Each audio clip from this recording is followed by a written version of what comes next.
Hello, welcome to Saturday Afternoon Adventures. I'm your host, Robot Spacer, I'm experimenting with captioning plugin, and I'm realizing now that it's very distracting to have the things I'm saying constantly appearing in text in the corner in this little preview window. Interesting. But maybe I'll get used to it. Also, I'm sure I can turn the preview off. Also, what does it do when I am speaking? Yeah, that's another limitation is it doesn't it picked up, I think, part of what you were saying. Right. But, I thought I'd try it out and see how it works. I figure something is better than nothing, and I don't think there's any perfect captioning option. Is suggested by the fact that people have a wide variety of options, and they often seem to struggle with minor issues in them. Hello, Valis. Hello, Eden Waith. Next up, set the captioning to Klingon. That would be very interesting. Are you able to read Klingon? If so, I'm very impressed. I mean, it's like a very niche audience for captioning to serve. Hey, Efton. I am impressed that the captioner knew the word Klingon. So at least there's that.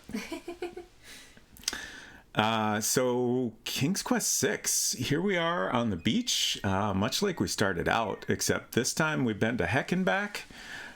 We made the devil cry. It wasn't the devil. It was death, I think. Death. Yeah, Death is not the same as the devil. Sure. My mistake. I couldn't remember his name. Is it? I kind of think they just called him Death.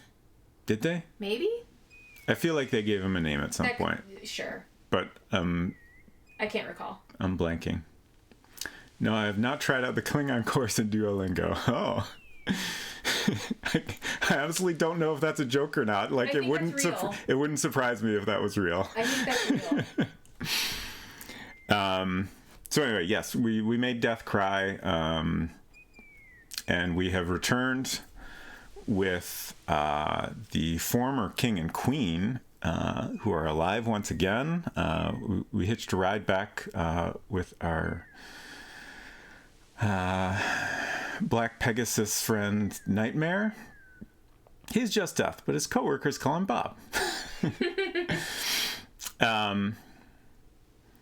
And now we have to figure out what to do. I think if essentially we want to try to solve all the kingdom's problems, if I'm remembering things correct. We've met all the leaders of each island. They've all pretty much told us that some other island stole a thing that's important to them. Let's consult my notes here. King's Quest 6. There we go. The queens of the Isle of Wonder said their singing stone was stolen by the beast. Let's see. On the Isle of Sacred Mountain, they said their golden fleece was stolen by the queens. The beast said the druid stole his coat of arms. I can't remember if the druids mentioned something they had stolen. Oh, yes. The winged ones took their miniature oak tree. So presumably we need to address all of that to get the best ending. From what I understand / remember of the game, there's basically there's two major paths. There's a quicker route to complete the game, which I believe we have passed up that opportunity and can no longer go that route even if we wanted to. And then there's a longer path, which is the one we have taken. But I think there are also a lot of little variations, and there's a bunch of things we need to do in order to get that ideal ending. Again, I'm not 100% positive on this. I've intentionally tried to not look up too much. But yeah, so that's my rough understanding of things. Once I finish the game, we could talk about if folks know the actual situation, and we can maybe see if we can check out some different endings if we have time. Like I feel like it shouldn't take too long to get to an ending, so we'll see. You're on the longer route, yeah. Paragon and Renegade, exactly. Same thing. I'm not sure which one this is. I guess Paragon? Which one lets you punch somebody in the face? That'd be Renegade. Right. did not. The joke that I was making badly is what's the scenario in this game wherein you get to punch someone in the face as I guess we sneak into a castle as a servant and then punch the guards in the face. Okay. I assume that's how that goes. That sounds fitting. In this one, we just make people cry because they realize how they've spent their life and how terrible it has been. For an alternative way to play King's Quest 3, don't learn all of the spells.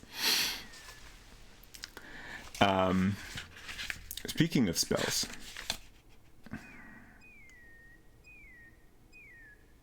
I believe we have our magic paint spell complete now. I'm not sure exactly how we'll use that. I wonder if that's possibly our way into the castle. We've got that. Like I said, I believe in the easy route we take Beauty, the maiden who we hooked up with Beast.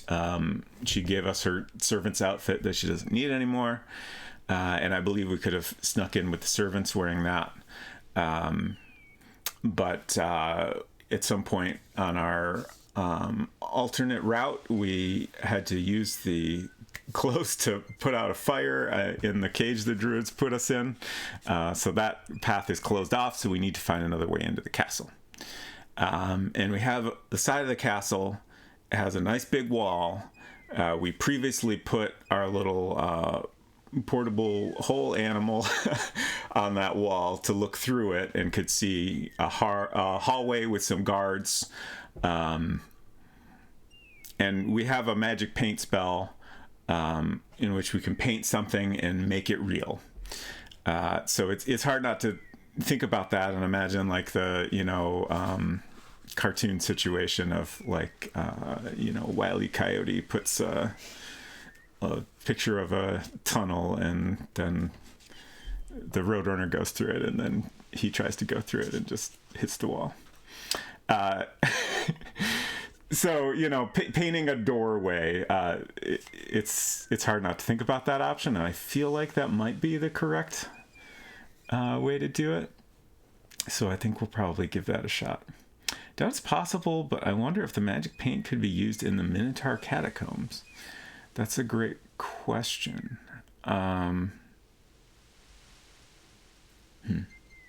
Like you'd only be able to use it after you've already completed the catacombs, right? Because you got to do that to get the river Styx water. So I don't know that it'd be useful, but perhaps it can be done. Anyways, let's get out our correct map here.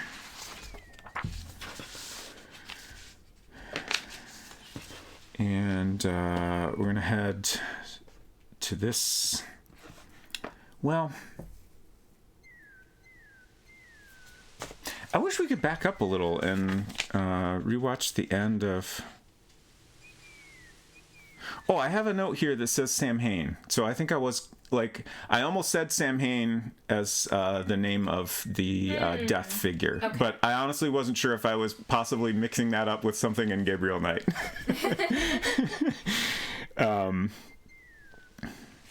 So yeah, I believe that was his name. Oh, right. And we also, when we were in the Land of the Dead, we met a woman ghost who lost her son, and she gave us a handkerchief. She said something about him being lost in the land of the living, I think? Yes. I believe he is dead, but he is stuck in the land of the living and can't find his way. So we were asked to give him this handkerchief, which will hopefully help him find the way. Alexander is carrying the Mother Ghost's translucent handkerchief. So that's another thing we should try to figure out. That's not a character we've encountered. I don't know if he might be in the castle. I mean, obviously it's possible he's popped up somewhere else that we've already been, but that seems somewhat unlikely to me. Do you recall any haunted locations in the world? Not really. Like, I was just thinking, like, the spookiest location we've been is the Isle of the Mist, but that doesn't seem likely. So yeah, I think we'll just kind of go about our business and see if we can figure that out along the way. We have our paintbrush that we're going to need to do our paint spell. We also obtained this lamp that is hopefully the right lamp. We had a lot of lamps to choose from. Alexander has obtained a new lamp made of blue-colored glass with a tall, thin neck and a cork-like cap. Did we ever try to open this or anything? I have no idea. Alexander rubs the new lamp, but nothing happens. Okay. We can't actually open it, I guess. Everyone knows that the only thing you ever do with a lamp is rub it. Right. Also, like, we got this from a guy who's, like, desperately trying to find a genie, so... Right. Surely he has already tried this and it was not successful. Otherwise, he'd hang on to it. Did we use this skeleton key we got? I have no I honestly idea. can't remember. The skeleton key is made out of small bones. Was that something you would have used in the land Like, of the dead? the only door I can recall, like, the room where we got the key, we just had to give the guy a ticket to get through, right? And then we encountered a door on the other side of the river Styx, but that door, we had to solve a puzzle to get past. Genie, wasn't that an early internet service? That does sound familiar. So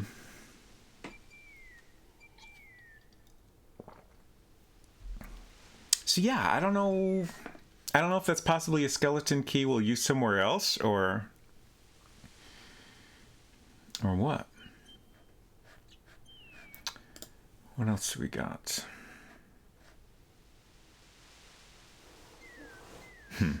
I mean, some things I honestly don't know if there's like different solutions to puzzles. Oh yeah, we have this tiny dagger. The small dagger is a gift from Lady Celeste.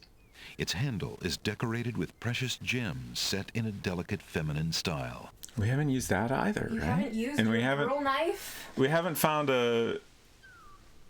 We experimented with the temporarily stop your heart potion, but have not found a use for it.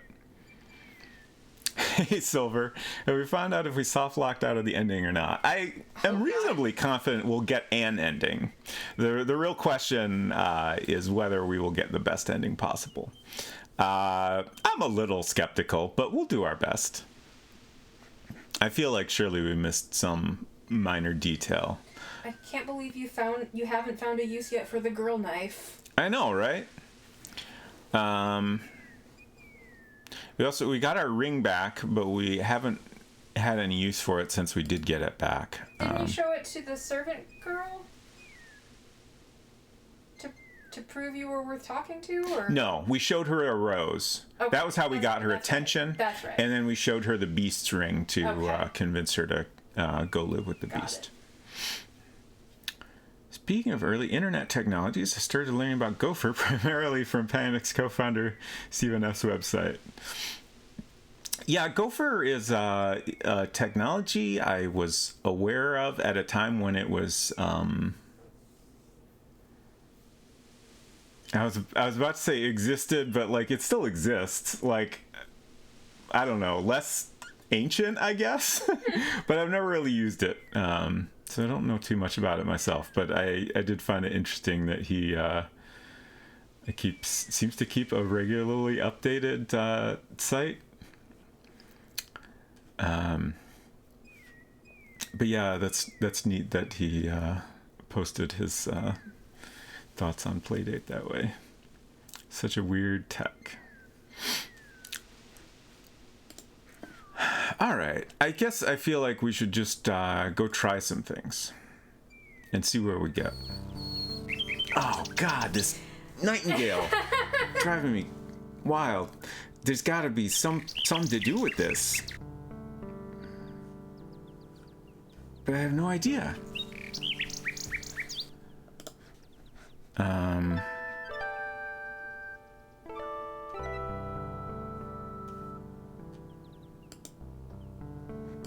Did we ever, like, there's this hole. A hollow in the trunk of the old tree forms a perfect nesting place for wildlife. Did we ever do anything with that? I have no idea. Do what with it, though? I mean, that's kind of what I'm asking. Like, I feel like there is at some point, you know, something to do with that hole. Like, it's there, we can interact with it, look in it, and I honestly can't remember if we like found anything in there early on or something like that. That doesn't sound familiar. My thought is that, you know, maybe whatever we do with this nightingale involves that somehow, but it's like that's kind of all I got. Like I'm stumped on what the point of this dang bird is. Any hidden mallet in the tree. Wrong game. That was 2? I think that was 2. That was a rough puzzle. At least I had a rough time with it because I was always on the wrong side of the tree. Have you done anything with the nightingale? So there's a mechanical nightingale we can get from this pawn shop. We traded for that at one point, and we kind of charmed the real nightingale with it. So like it moved down to a lower branch and a little bit closer to us, so it seems to have like it's a little less wary of us now. So I assume that's like the first part of doing something with it. Yeah, I think my thought is we'll get an ending and then we'll talk about what I missed and see if we can maybe go back and accomplish a little bit more. So at that point, it'll be a little bit of a hints free for all, I think. I don't think we need to do anything in here. We've got our paintbrush, which I think is the right item to have right now. I believe we've used all the other items. Hello, I will be right up. Now, what can I do for you? I guess I'm just kind of wandering around a little bit and thinking about what we should do to proceed. I guess we should just try going in the castle. Feed bird a ham sandwich, so I guess it tastes for meat. Oh no. I don't think we have a ham sandwich, so that could be a problem. Did I forget to pick up the ham sandwich in an earlier scene? Rookie mistake.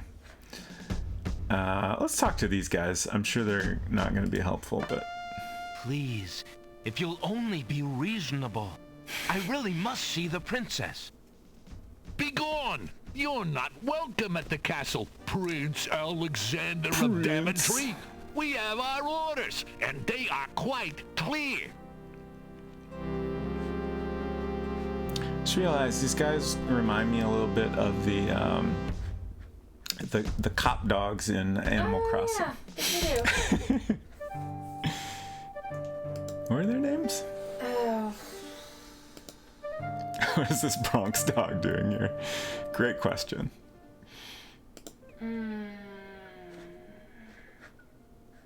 I don't remember. Yeah.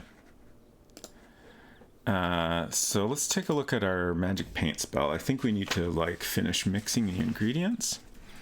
Add Styx water to swamp ooze in cup. So we already have the swamp ooze in the cup. So we put our Styx water in there, stir it with the horse feather, and then we do our painting, and then we do the incantation. Okay. Okay. The Animal Crossing cop dogs are Copper and Booker. Ah, yes. Their original Japanese names are Policeman A and Policeman B. Huh. Interesting. Except when they're not policemen and they're gatekeepers, then they're Gatekeeper A and Gatekeeper B. Right. Did we actually scoop up the Styx water in the cup? Is that what we did? The little china teacup is made of fine porcelain. The teacup contains swamp ooze and water from the river Styx. Okay. So now we just got to stir that. With our horse feather. I hope this came from the horse. We just kind of found it on the ground, but I'm pretty sure it came from the horse. Alexander dips the large black feather into the teacup and stirs the contents gently.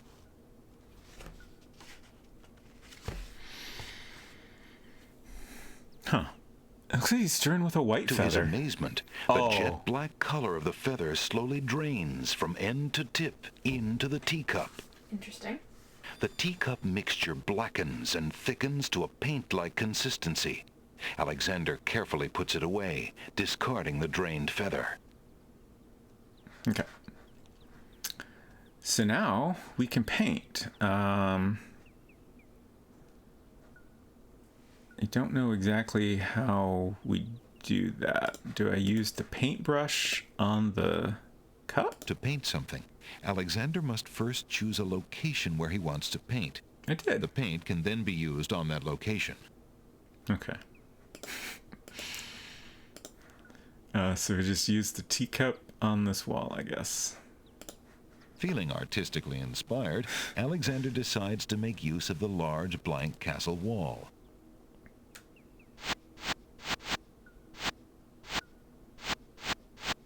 Ah, a doorway.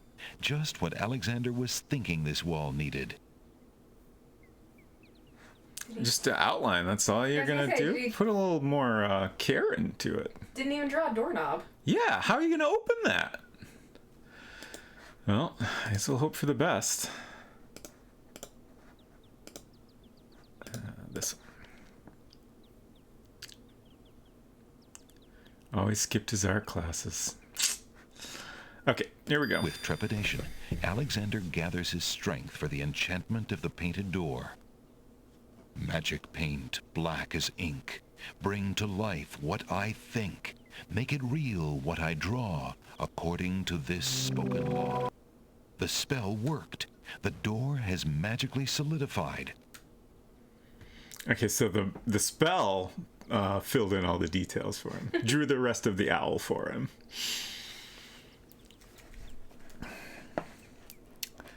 Still no door. Yeah, I feel like we might be covering a door handle. Yeah, there's a handle there. We're good. At least we don't have to like go find a door handle and attach it to open the door. I'm nervous, so let's save. I've also got this fun like bonus puzzle of which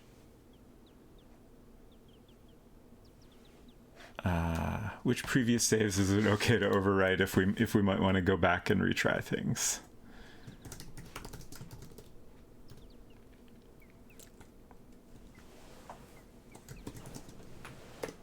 Okay.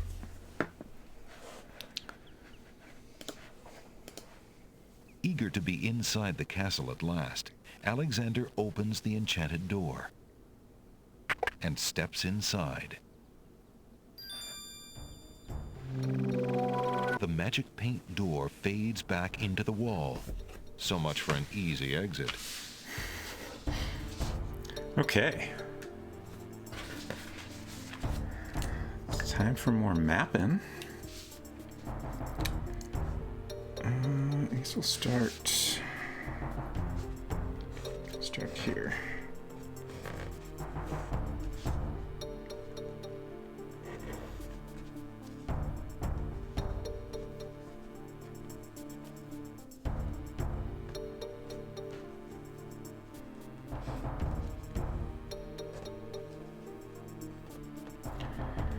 course, now I'm remembering that toward the end of the last stream, I noticed how my pen is maybe getting a little low on ink or something. Or maybe it's just clogged. One or the other. Don't you have a whole stash of those pens somewhere? Somewhere. Problem is, it's not here. Hey, 6-7.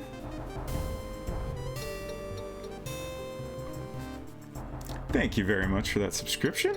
You just missed art class. 2 months. Nice. Yeah, we have gone ahead in the castle. Did we go in the castle too soon? I don't know. I figured we'd poke around and see what happens. It won't surprise me at all if I end up backing up. But I wasn't entirely sure how to proceed at this point. Like, I know we have a bunch of problems we need to solve in the kingdom. I'm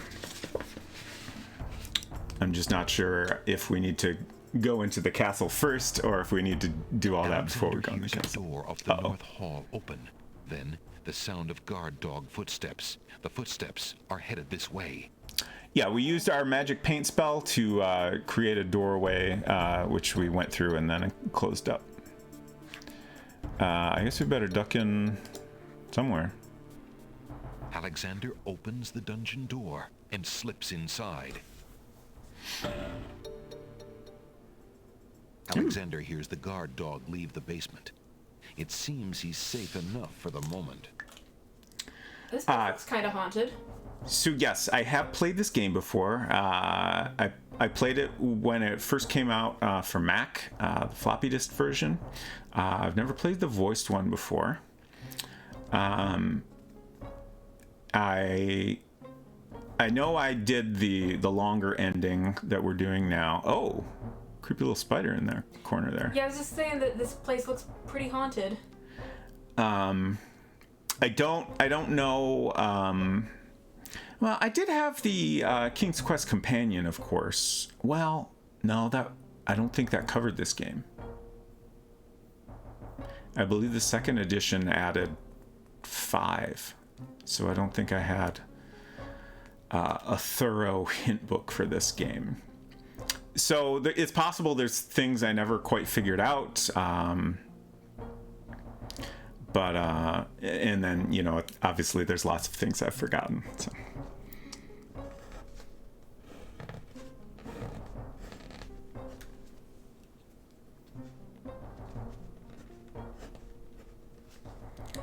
I assume this is just kind of a hiding spot and not really anything we can do in here, but I guess we'll poke around a little bit.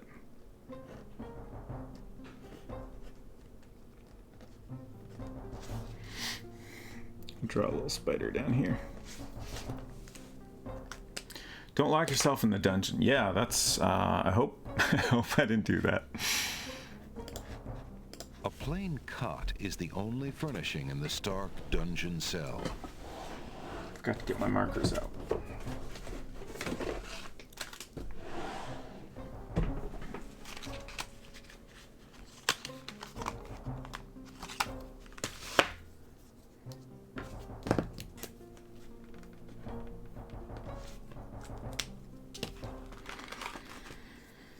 Hey, David Alexander.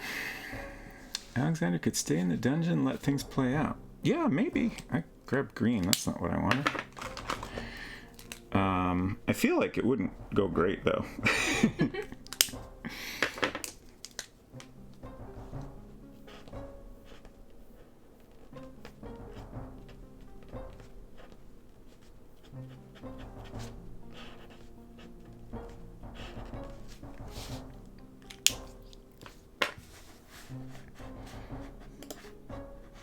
Can we pick up Alexander the spider? couldn't and wouldn't want to reach the spider. The cot looks uncomfortable, not to mention a little dusty. Alexander decides against taking a nap there. Okay, fine.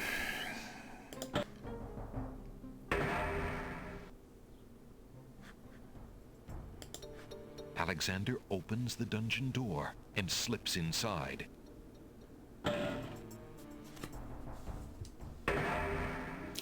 Mother? Mother, where are you?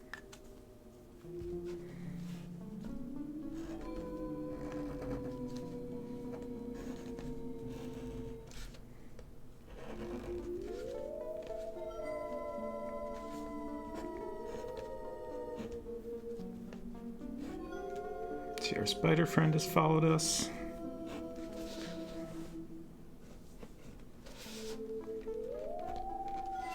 Hopefully the spider doesn't have a twinkle in its eye.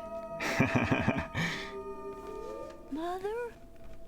Mother, where are you? So I believe this is Ali, the ghost child whose mother we talked to. Yvel says break the spider out of prison. That's a great idea. I don't know how we accomplish that, though, if we can't pick it up. Can we talk to the spider? Oh, come back.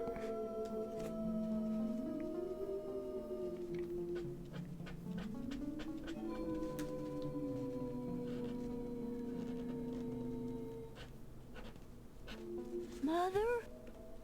Mother, where are you? There he is. There's no one here to talk to, except the ghost. I missed it. What's the matter, little boy?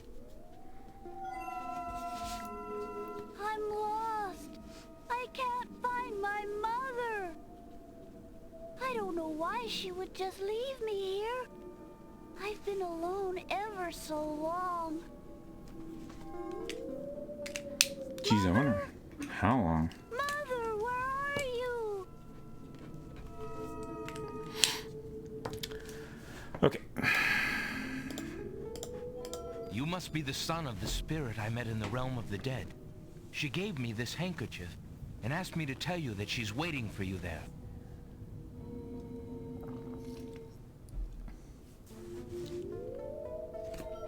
It's Mama's. It even smells like her. I can feel her now. I know where to go. Wait. Before you go, is there anything you can tell me about the castle? I like to play in secret places. In the basement behind the Man of Steel is a door. Nobody except me knows it's there anymore.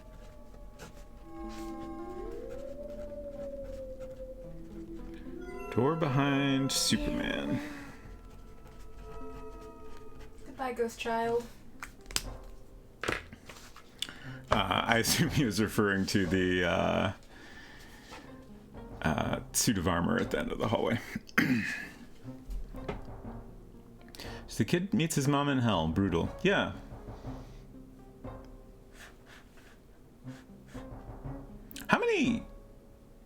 How many King's Quest games have ghost children in them? At least 2. Because we also met, I think, multiple ghost children in 4? I think so.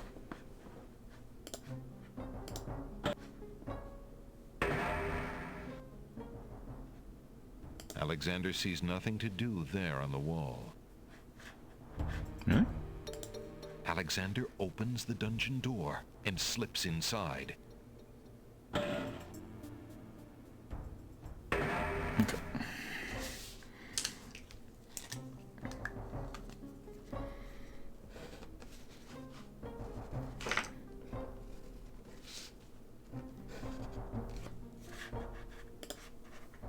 The spider is not interested in hearing about Alexander's problems. I wanted to talk about the spider's problems. We're here to help, friend.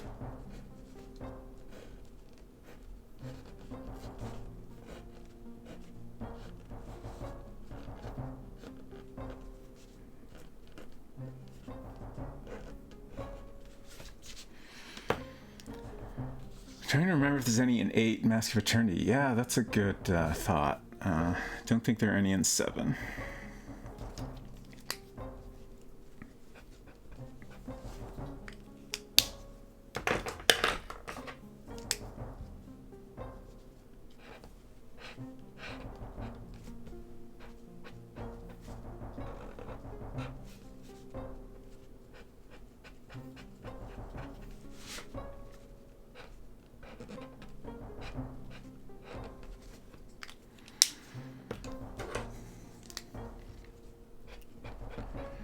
Okay. Here's our 3 identical rooms.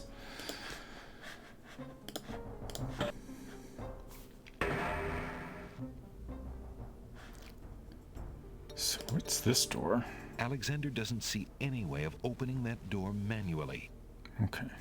That's not the door we came in, right? I think we came in through this wall here. Maybe? I might have been a little distracted when that happened, so I could be wrong. I guess, no, that...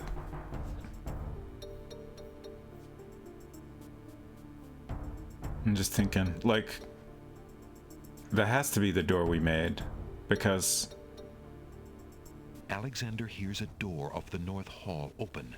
Then, the sound of guard dog footsteps. The footsteps are headed this way. If anyone is paying attention, please let me know. We came in through the wall. Okay, that's what I thought. But it's weird that there's a door there, because, like, there was nothing... Alexander opens the dungeon door and slips inside. Like, there was a little part of the wall that sticks out a little more, but, like, it's not big enough for there to be a room hears the there. guard dog leave the basement. It seems he's safe enough for the moment. So I'm a little puzzled about that whole situation. Okay, thank you for confirming. I was pretty sure that was what happened. It doesn't quite add up.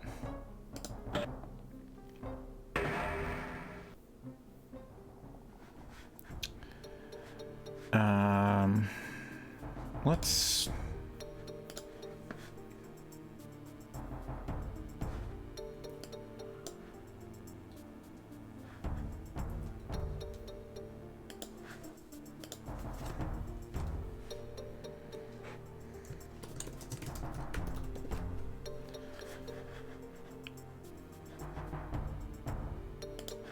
So I assume we want to find that hidden doorway, but I'm curious what's down this direction. Okay. So we've got a stairway here, another door, and I guess this is at the top of the stairway. I assume if we go up the stairs, we'll get to that.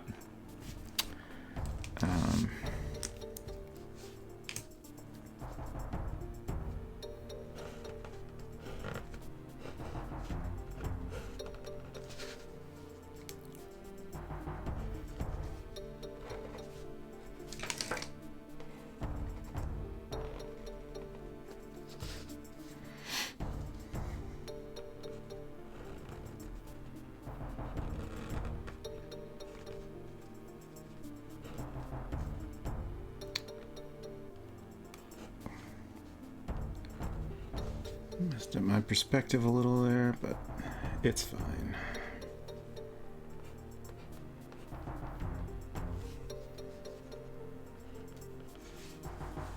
And then we've got another doorway to the right. And it looks like on the north end, like probably goes back to where we just were.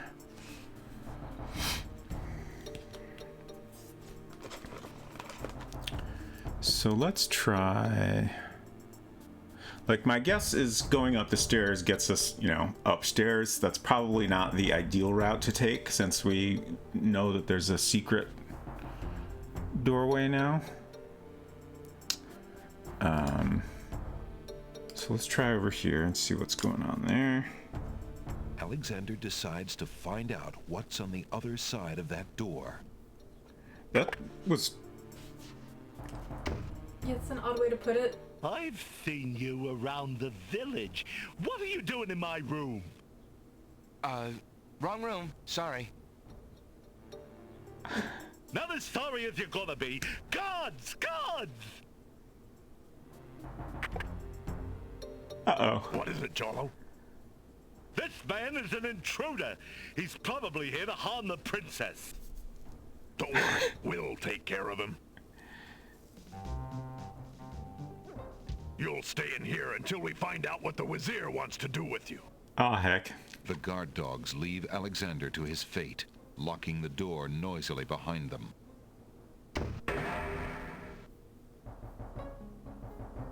Too bad you didn't make a friend in the village earlier. Yeah, That guy sounds familiar. Like, I feel like you encountered him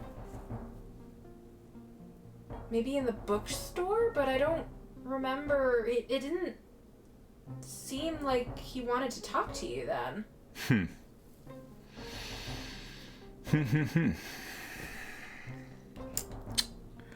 Well, heck.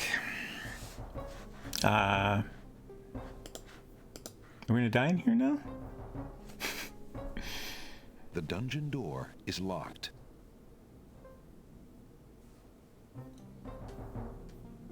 Can you ask the spider to let you out? It's interesting that the game is not just ending, which suggests there's something we could do. The cot looks uncomfortable, not to mention a little dusty. Alexander decides against taking a nap there. I don't know what we could possibly do, though.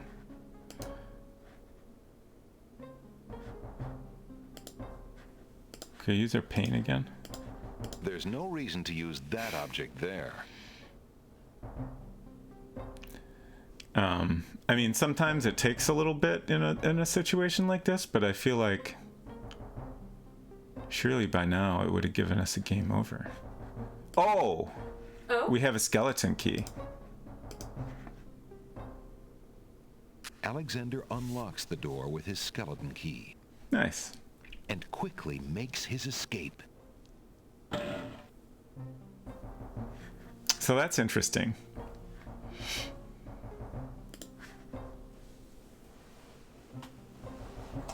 The magic map only works like I can't remember exactly how they worded it, but like in view of the ocean or Yeah, it's explicitly an outdoors only tool. yeah, basically you need to be able to see the water. Oh, so we have another doorway up here.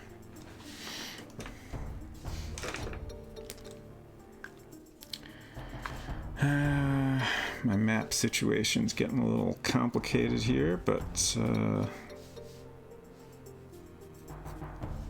we'll just kind of squeeze this in here.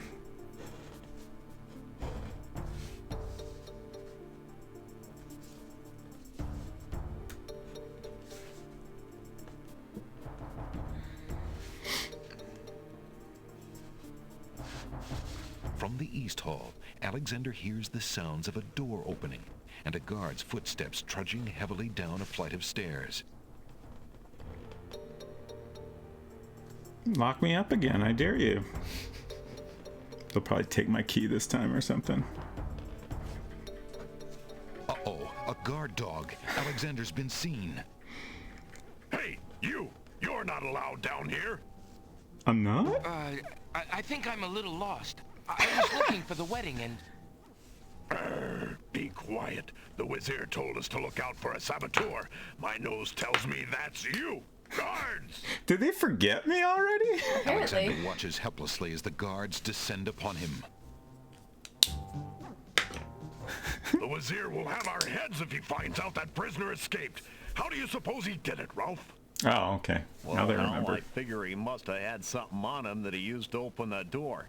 That's why I personally searched him. You did? What'd you find?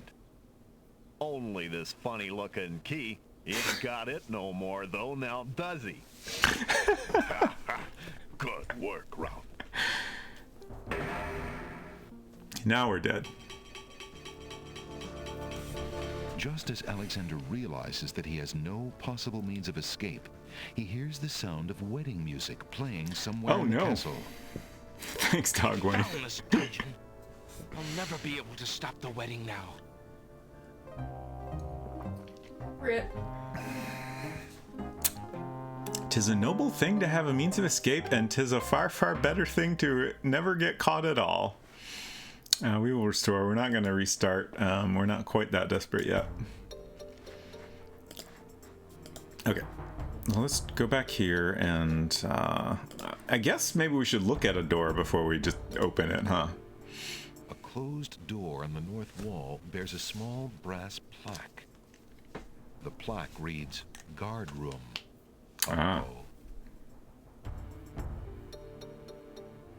Well, I mean, We might as well take a peek, right? Alexander feels his pockets carefully to make sure he hasn't lost anything. Sure. Alexander hears the clear sound of guard dog voices coming from behind the door. He decides opening the door wouldn't be wise. Okay, so they're not gonna let us.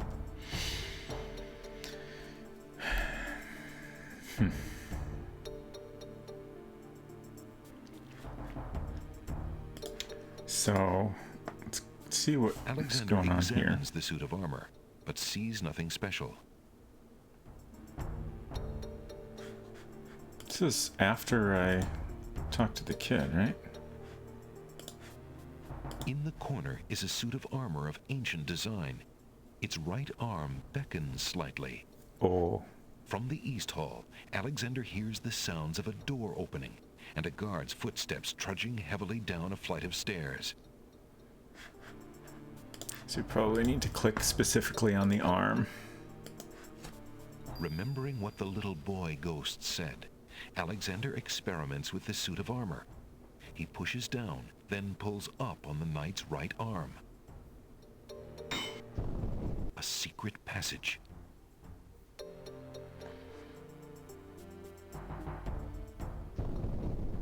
Oh. Alexander hears the sound of voices coming from nearby.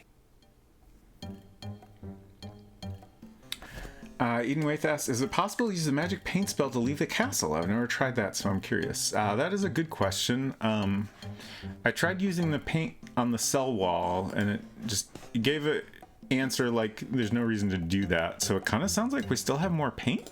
The little china teacup is made of fine porcelain. The teacup contains the residue of black paint. So maybe it is gone.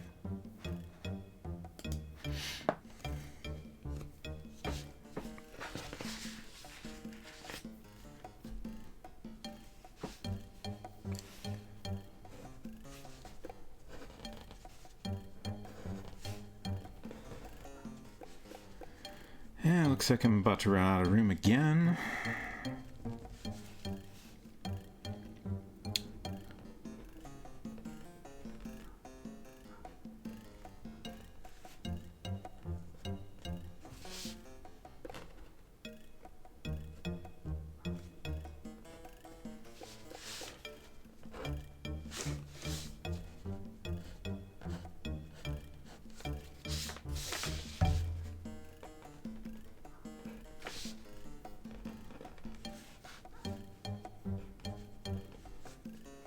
This is a interesting and fun little song.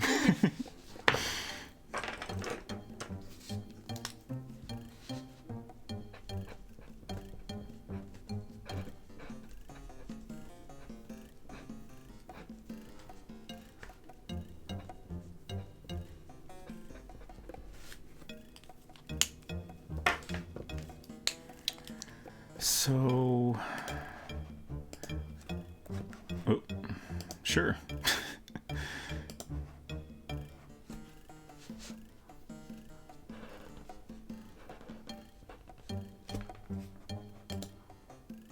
There we go. Where is this gonna take us?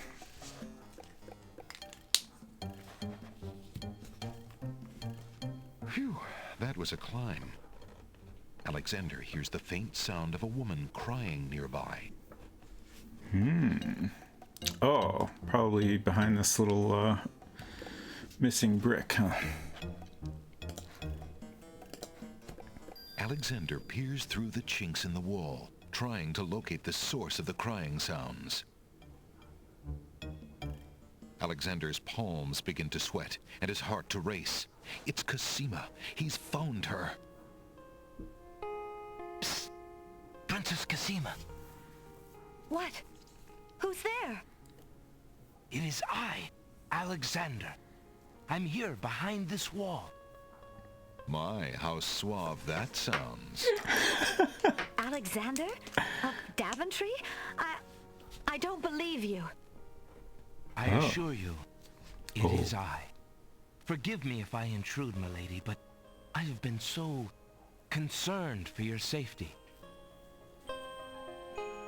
I've been so obsessed Why with should you. I believe you? Alexander of Daventry is somewhere around the world from this small land. It is a trick, an unforgivable one. You might tell your master I said so. Princess, I am your most humble servant. I could not offer you trickery, though my life depended on it. I know this is a bit odd, but I came from Daventry to see you. I had to. It really is you, Alexander. It really is. Are you glad I'm here? With all my heart. But I don't understand. How did you get into the castle? How did you get into the walls? It would take too long to explain. I've been on the islands for some time now, trying to find a way to get to you. I had a feeling you needed help. Oh, I am happy to see you, Alexander. I'm afraid I shouldn't be, though. You're endangering yourself terribly by being here. I don't care about the danger. I would brave anything to learn. What is it? Alhazred, do you want to wed him, Cosima? Oh, please believe me when I say that I never agreed to marry that man. Even when my father trusted Abdul absolutely, I never liked him. But with mother and father gone, I'm afraid there's no stopping him. If you do not wish to marry him, Cosima, you shall not. I promise you. Only come with me now, and we shall escape. How? I cannot fit through this wall. Besides, do you think I could leave my kingdom, my people, in Abdul's hands? But Abdul would tear the castle apart if I were to disappear from my room. You shall have to do what you can to delay his plans from your end. I can't just leave you here. Alexander, do not despair for me. I have been safe in this room for nearly 6 months now. Abdul can be in no hurry, whatever he plans. After all, I'm to be his bride, am I not? I have been planning too, you see. I believe I can escape. If I can only get a chance to lay my hands on a weapon, there might be an opportunity in the hustle of the wedding. But I... Shh, just a moment more, then you must go. Let us not waste time with words. Please, let me just look at you, dear Alexander. I happen to have a lady's dagger. For a minute there, I was thinking maybe we needed to, pass our ring through the hole to prove it was us. But I guess that's not the case. Here, take this dagger. It's not much, but it might come in handy. Yeah, I think that's what she's saying. Perfect. This is just the sort of thing I've been looking for. Thank you, Alexander. I'll keep it close and use it if I must. It's so delicate and feminine.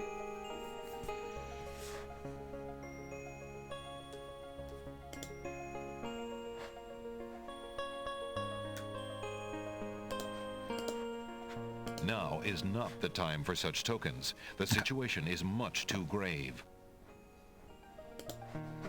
Is there anything else we can do here? Is this The fact that it's like the scene isn't ending. right?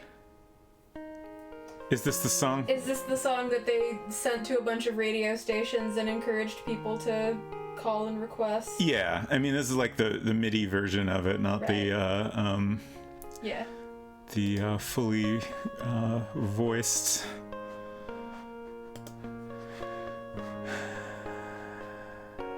Oh no! Someone's coming! Okay. The lock on Cosima's door rattles abruptly. Alexander, hurry! Step away before they see you! Alexander hears scuffling and a woman's brief cry from the other side of the wall. Then, silence.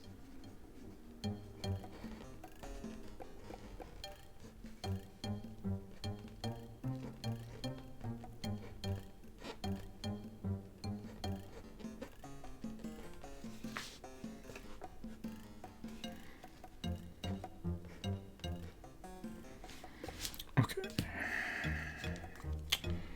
So, I mean, I guess now we just kind of continue on and see what happens. I'm very curious.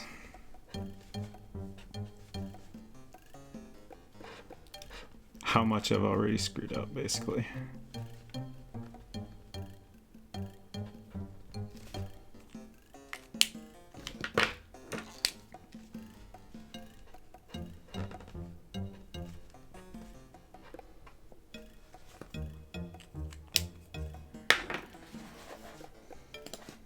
Let's see where this goes. Maybe? There we go. Jeez, okay. All kinds of secret passageways here.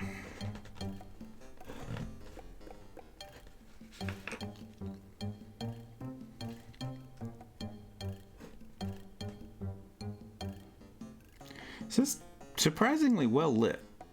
Like, obviously there's some light coming in through cracks, as we just saw, but where's the rest of this light coming from?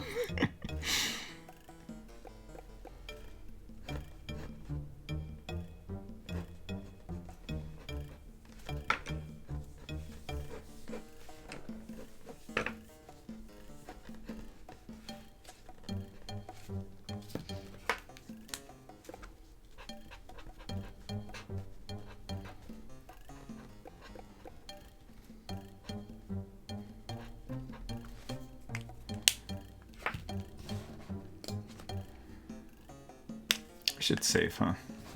Like, I can't help but think I'm gonna backtrack, but I should still save.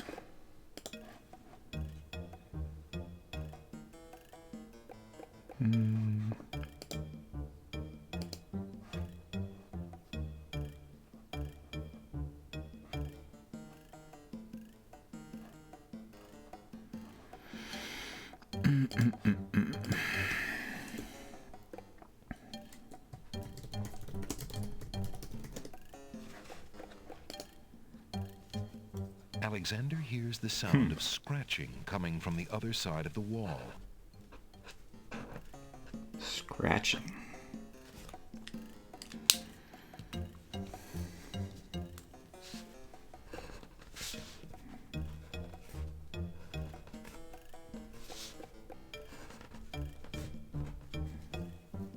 This is a really long hallway, jeez. Yeah. Almost looks infinite.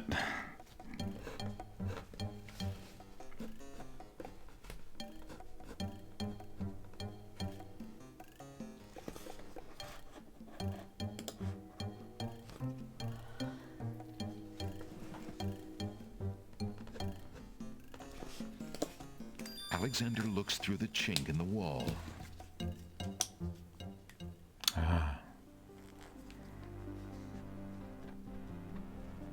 Dear Shadrach, salutations from the Society of the Black Cloak, etc., etc. My long preparations are about to come to fruition. In a matter of minutes, I will wed the lovely Casima. Once I've established my And power then you'll get stabbed. and my crown, I can stage another accident. You can play at that game, buddy. The princess has proven infuriatingly stubborn, as you know. She's becoming quite a dangerous little thorn in my side. In a way, it is a shame I have to kill her. She is lovely and would be amusing to keep around, but I can't risk her talking treason to one of the guards. So far, I've managed to keep her locked away, but I can't continue that forever. Well, on to it now. I'd send her to you, but as you know, I had no luck in doing so with Mordak. I close in triumph. King Abdul Al-Hazred. I think ahead of it's himself about there, isn't he? time to see if Shamir has taken care of the wench as I asked. It's almost time for the wedding.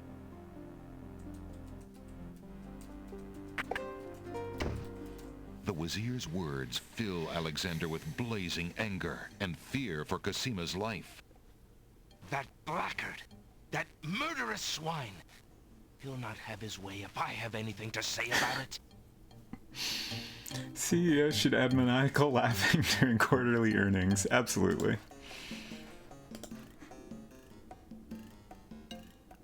Okay. So we reached the end, but it looks like there's possibly a hidden panel over here.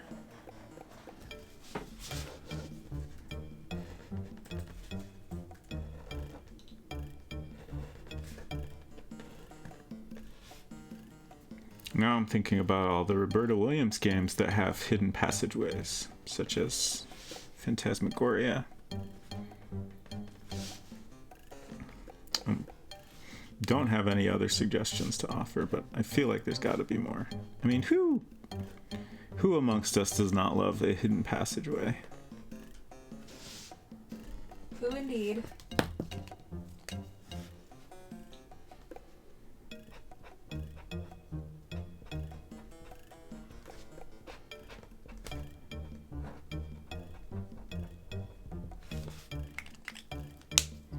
Used to have a lot of dreams about finding hidden passageways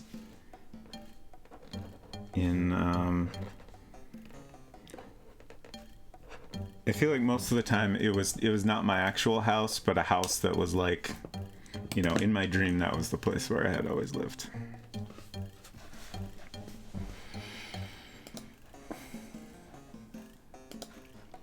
There's a vague outline of what appears to be a door on the wall. Yeah, I think maybe I played too many adventure games is the problem.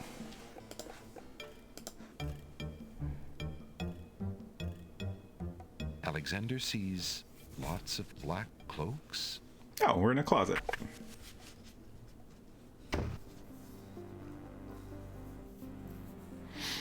Okay. So I think I'm gonna... It's almost like a reverse Narnia situation.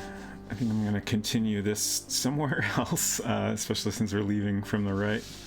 I guess I'll start drawing over here.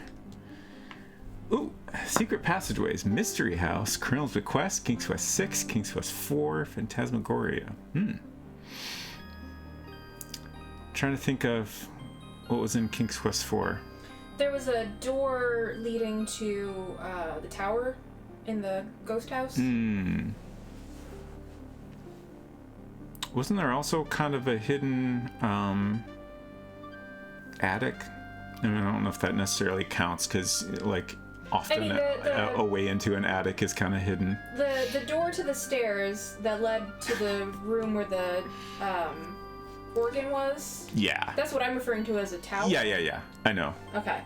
I was just thinking of how there was also like a hidden entrance to the attic. But I feel like it was a normal-ish way to get to an attic. Yeah, we just had a hard time figuring out how to actually get into it. Yeah. Yeah. Where are we? I bet that fireplace is a secret passage. Jump in to find out. The trunk bears a large brass lock. Is there skeleton key work on that? Alexander inserts the skeleton key in the trunk's lock and turns it. He hears a click. Alexander opens the trunk.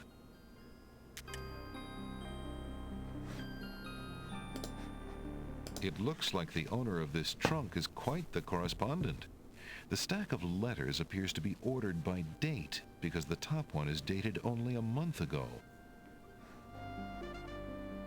A small glass bottle filled with oily-looking perfume is in one corner of the trunk. Mordek had a way cooler bedroom. Yes, also Mananan. A few worn leather books occupy the trunk. The top one is entitled Guidebook to the Land of the Green Isle.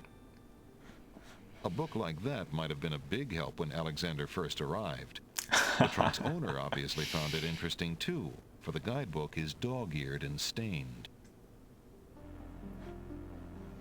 It's a fun little detail. Alexander picks up the most recent letter and examines it. The letter is addressed to Abdul al-Hazred from the wizard Shadrach. It reads, Greetings to a brother of the Black Cloak. I was sorry to hear of Great Mordak's death, though he was a bit of a ninny at chess. It seems the plans for that little kingdom of yours are coming along. I must congratulate you on your handling of the king and queen. Isolating the island so that no protest could develop was another brilliant stroke. It looks like there's not much left to stand in your way. Do as I recommended with the girl, and you shall have your crown. That fiend!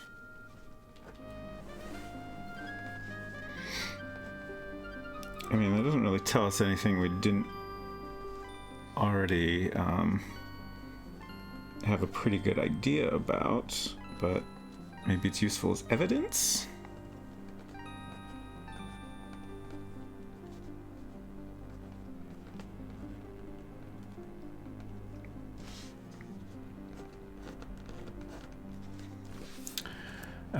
What's on this? There's a box of ebony on the table. Okay. Alexander opens the ebony box and looks inside.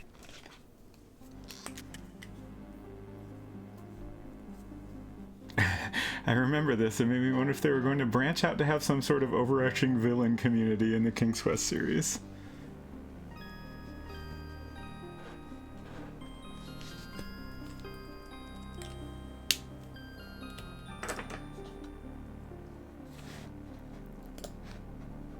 Inside the ebony box is a piece of paper with the word Zebu printed on it.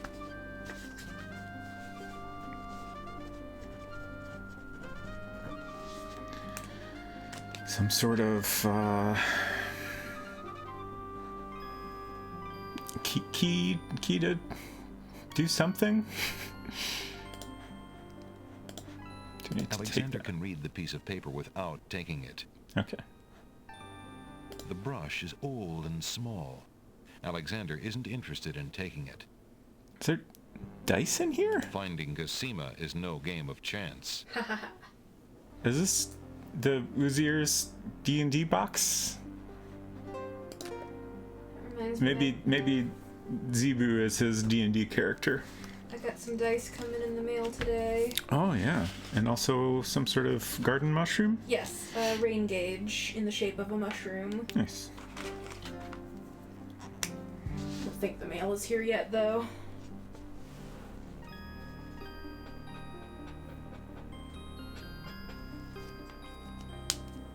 I like this music. It's a fun little variation.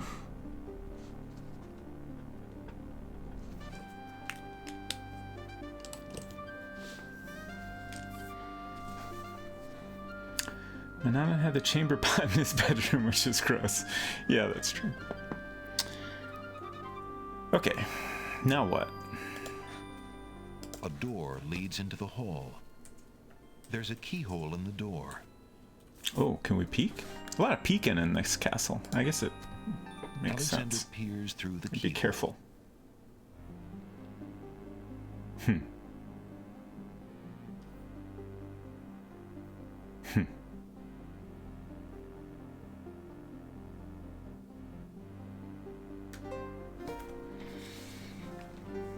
Okay.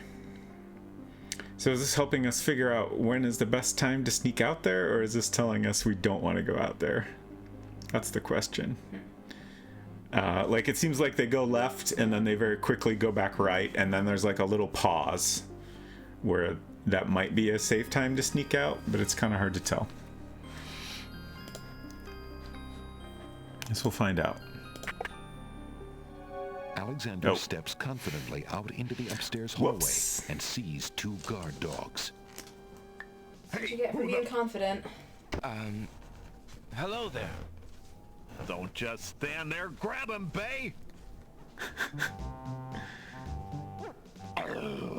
I'll bet it's that saboteur fellow the Wazir warned us about. I say we run him through right here and now. Oh, jeez. No. Woof. The Wazir will run you through if he doesn't get a chance at the prisoner. Let's put him in the dungeon for safekeeping, then we'll go tell the captain. Aye, Wolf, you're right. Let's go. You'll stay in here until we find out what the Wazir wants to do with you. The guard dogs leave Alexander to his fate, locking the door noisily behind them.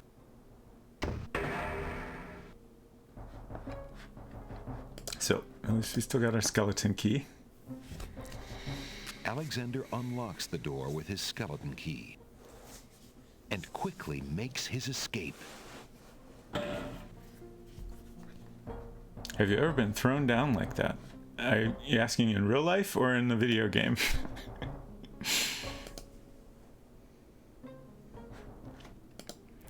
So, we also have this way of getting upstairs.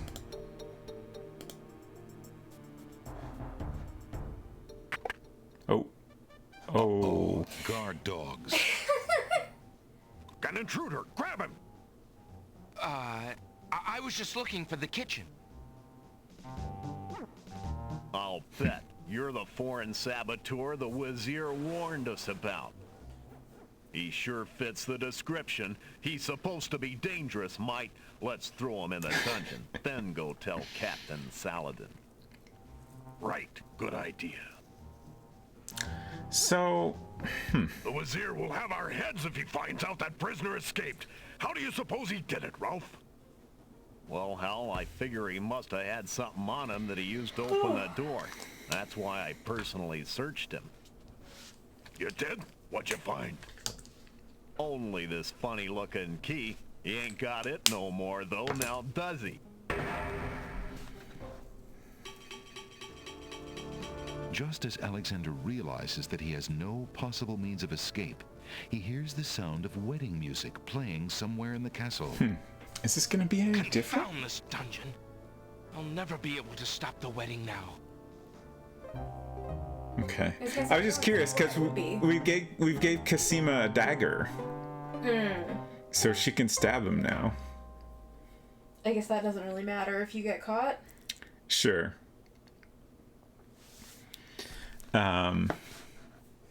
Like it seems like they don't want you to get caught more than once if you can help it. Yeah, sure. Oops, accidentally clicked the wrong button. We don't want to start over just yet.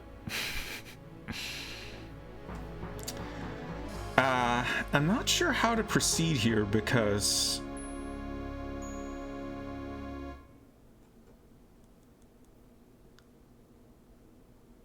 like we found two paths upstairs and both of them we immediately run into guards. It's possible that I made a mistake. Like maybe there's some way I can sneak out one of those ways more Alexander carefully. hears the sound of scratching coming from the other side of the wall.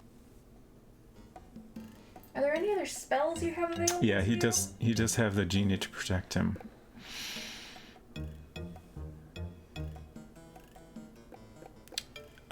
We have used all our spells now. Okay. I couldn't remember if there was maybe some sort of make invisible spell. Alexander looks through the chink in the wall. Hopefully we can skip this. We can't skip this.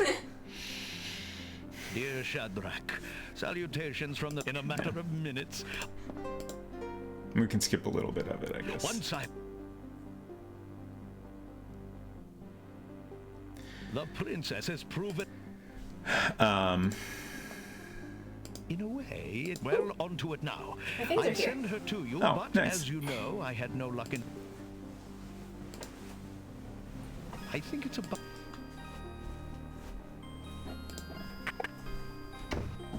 The Wazir's words fill Alexander with blazing anger and fear for Cassima's life. That blackguard. So I'm gonna go into the bedroom here and grab the stuff from there, and then I'm gonna come back in here Alexander sees lots of black... and see if we can figure anything out without backing up. Alexander inserts the skeleton key. Alexander opens I the really trunk. should have done a save before I went out this door. A small glass bottle filled with oily-looking perfume is in one corner of the trunk. I'm not sure what to make of that. It looks like the owner of this trunk is quite the correspondent. The stack of letters appears to be ordered by date, because the top one is dated only a month ago. The trunk contains some old leather books, a bottle of what... a book like that. Alexander isn't interested in the oily perfume. Okay. Alexander picks up the most recent letter and examines it. The letter is addressed to greetings to a brother. It seems it looks like there's... That fiend! Alexander opens the... Alexander can read the piece of paper without taking it. Inside the ebony box is a fire in a small hearth warms the bedroom. Dear diary, the foreign assassin keeps escaping. How does he do it? I think I'm just gonna overwrite this save. It's fine.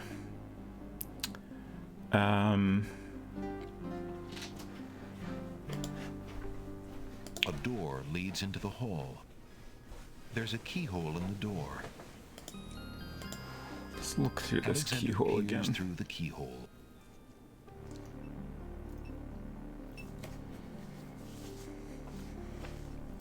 Like when they go to the left, then if I come out, they would potentially be well, I mean, when they go to the right, it's kind of the same thing.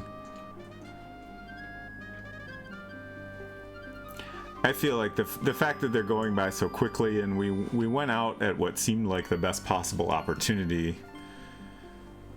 Like, surely this all means there's not a safe way to get out here.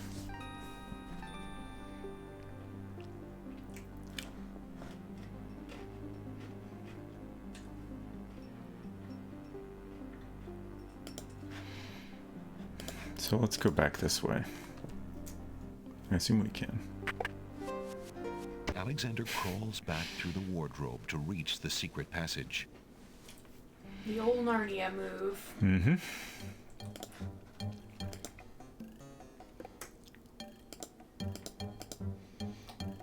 Can you just hang out in that room safely, or does someone come in eventually? There wasn't ever anything to suggest there was a danger. Okay.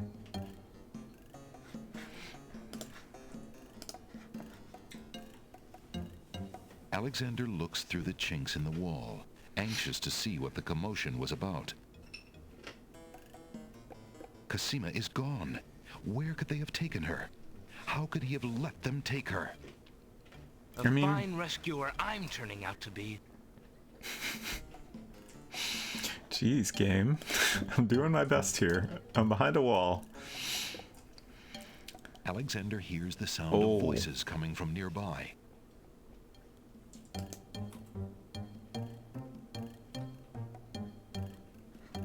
I didn't even notice. I don't think I ever looked through this opening in the wall. That's where the guards are. Alexander peers through the chink in the wall. Captain, I've been hearing rumors from the guards who've been watching the princess. They say lately she's been pounding on her door and begging to be let out. Ain't none of my business, sir, but news like that is upsetting the other dogs. Ain't no guard in the castle who would willingly keep the princess anywhere she don't want to be. Hasred claims that a foreign intruder is here to assassinate her. That's why she's got to be kept under lock and key, right up until the wedding. Call me an old dog that can't learn new tricks, but I say the princess should be the one given the orders. Alhazred has been in charge for months, what with the king's death and Cosima's mourning. Tonight, the wedding will seal it, and there's nothing we can do about it. Like him or not, he's our liege. Need I remind you of your oath to the crown? Aye, we've an oath. For the sake of the princess, we'll not be forgetting it. He'd just better treat her well. Speaking of the Wazir, what do you reckon he's keeping in that magical room of his? It's not a magic room. It's just the door he's enchanted somehow. I say he's still got the royal treasury in there, along with whatever else he's so eager to protect. Not even the court treasurer is allowed in there anymore. I heard him in the hall the other day. He was speaking to that door. Black magic is what I say. I heard him say, Ali, but then Bay came up and started yapping at me. Enough! It is not our place to question the practices of our liege, no matter how strange. The wedding will be starting soon. Report to the throne room when you hear the music start.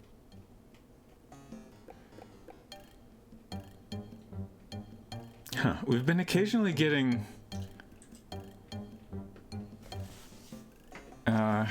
text caption boxes, which is odd. So yes, Tony J from Legacy of Kain, correct? I know I saw that credit and mentioned it on the first stream. So, and a million other things. Yes, of course. Like all along, I assumed, that these guard dogs are not bad guys, that they've been deceived, basically. But it didn't previously occur to me that maybe there's some way I could convince them. I still don't know if this is possible, but I'm gonna try. Talking to the chink on the wall would do little good.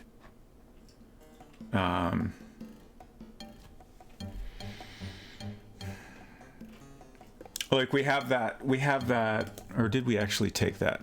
I think we did. Alexander is carrying a letter taken from the Wazir's trunk. So this is evidence that we could maybe give to them somehow that would convince them to help us. But I don't know how to give it to them without getting captured. That's the tricky part. There's no reason to get in use this hole. that on the wall. Okay. I also don't know if we can get out this way. Okay.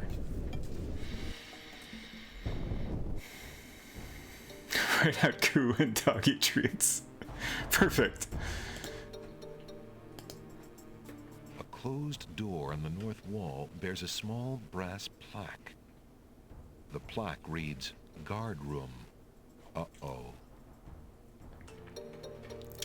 Here's the voice of the Elder God and Soul Reaver and Mortanius and Blood Omen. Very interested to see how this plays out. I will say your path here, things you have and haven't done, I've never experienced before by the time I reach here as a young Silver. Yeah, I don't... The castle basement is cool after the heat of the day.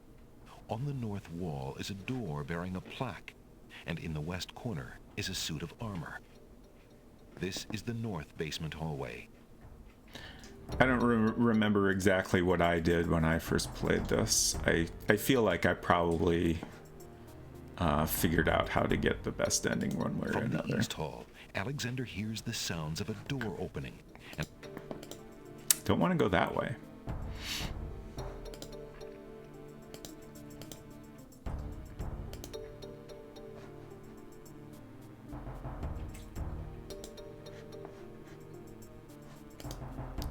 What is the deal with this door?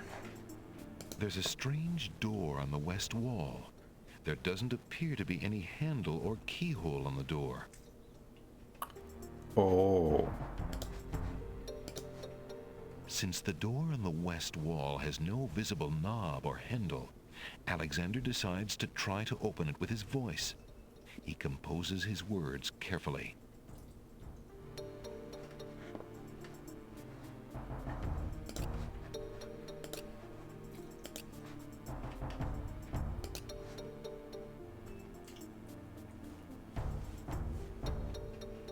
Alexander hears the guard enter the north hall.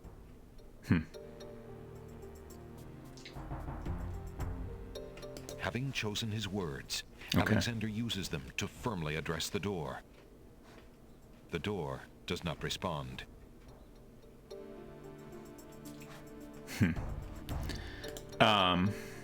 Since the door on the west wall has no visible knob or handle, Alexander decides to try to open it with his voice. He composes his words carefully. We had that note that said Zebu on it, which seemed like surely something we would have to enter in this type of interface at some point. But then we also had some dialogue about him saying Ali.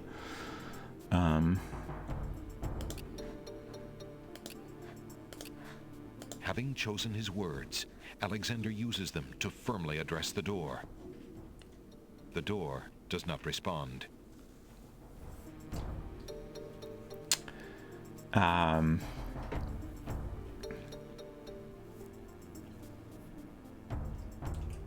Maybe both pieces. Yeah, that's a good idea.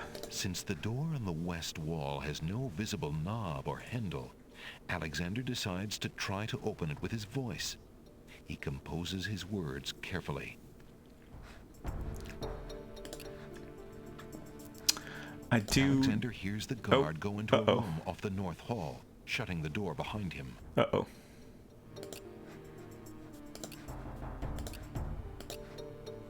Listen, door. Okay. I would have you open. Ali Zebu. It worked. Okay. The door only responds to berating. We just needed the full name. It's kind of interesting and doesn't make a lot of sense that he would have written half the password down. Maybe that's the part he has trouble remembering. Maybe. A gracefully curled trumpet hangs on the wall. Graceful urns adorn the cool treasure room.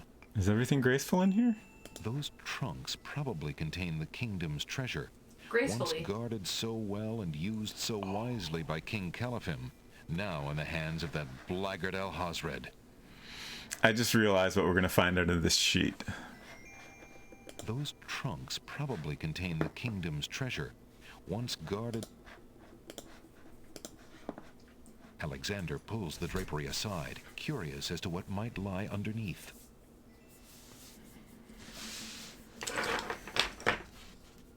Ha ha ha!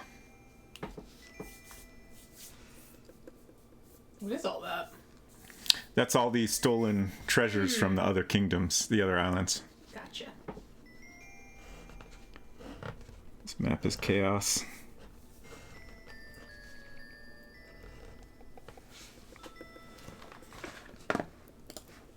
On the table is a fleece made of gold. That fleece must belong to the Winged Ones, and they thought the Isle of Wonder had taken it. Who could have possibly foreseen this? Let's see, we have the stone. On the table is a strange-looking stone that's giving off an odd, high-pitched noise. Ooh, yikes. That must be the Isle of Wonder's singing stone. Didn't the queens think that the beast had stolen it?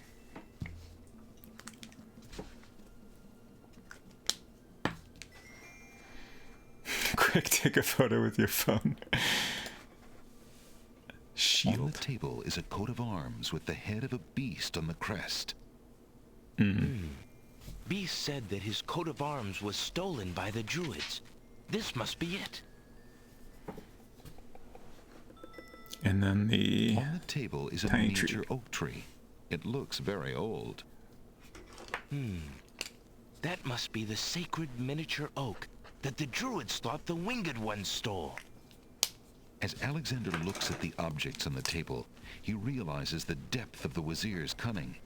It must have been the Wazir or an accomplice who stole that one thing most precious to each island, and then leaked rumors that one of the other islands was responsible.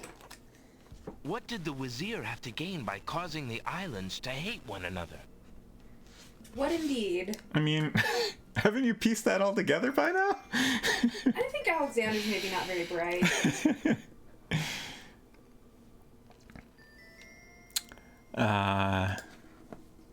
Alexander decides to leave Beast's coat of arms here in the treasure room until it can be returned to its owner.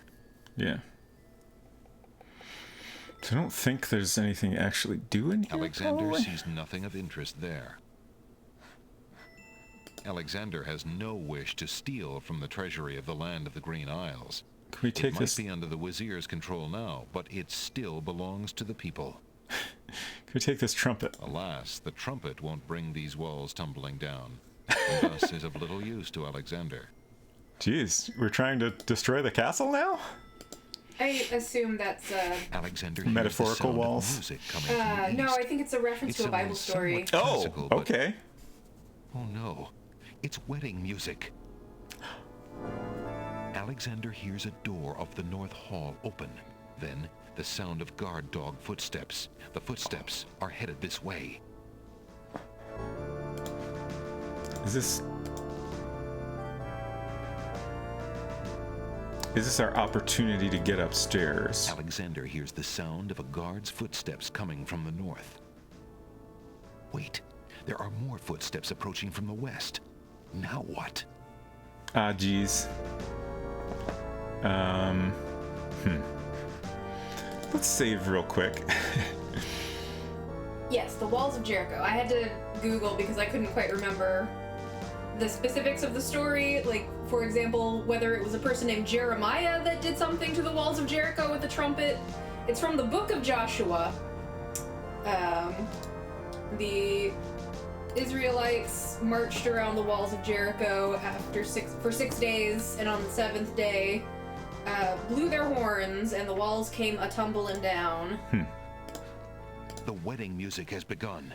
I Alexander think doesn't it's want to probably get fair to trapped say he in a did toot. bedroom now.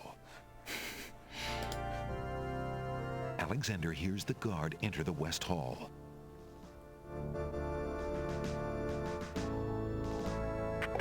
Okay. Alexander looks cautiously around the Grand Hall, but there are no guard dogs to be seen. Well, I'm sorry to The inform wedding you all. music is coming from behind those two large doors.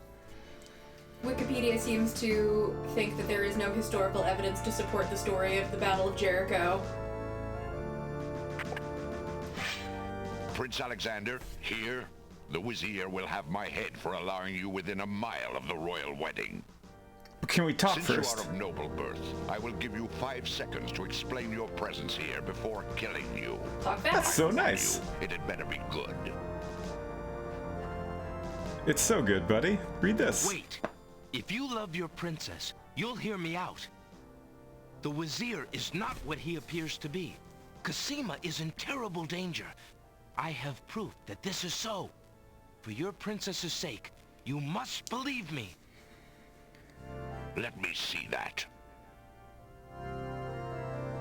Saladin reads the letter, his sword point still against Alexander's throat. Alexander watches the guard dog's noble face darken with rage. This is treason. I'll have his throat. But how do I know this letter is not a forgery? You could have written this yourself. But I did not. Have you no doubts of your own about Ahazred? Don't you see? All he wants is the crown. Cosima is being coerced. We must stop the wedding. It is true. I have had my suspicions about the Vizier, especially when King Caliphim and Queen Alaria died. But I have seen Cosima with him several times. She appears to be quite happy, even enthusiastic. I don't believe she could love him if he truly were so wicked. I cannot believe for a moment that she loves that snake. A jilted lover would not believe it. But come, see for yourself. The genie. The captain of the guard leads Alexander into the throne room, where a ceremony seems to be in progress. Alexander feels his blood run cold at the sight. I, Cosima, declare Abdul al-Hazred as my lawful and beloved husband and king of this realm. But, Cosima, what are you saying? Do you still claim that the princess is being forced? Perhaps it's you that's the danger, as the Vizier has said.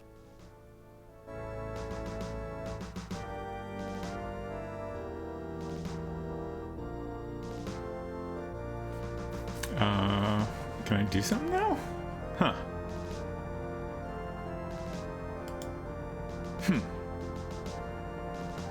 Can I play dead? Make a scene, yeah. Try it.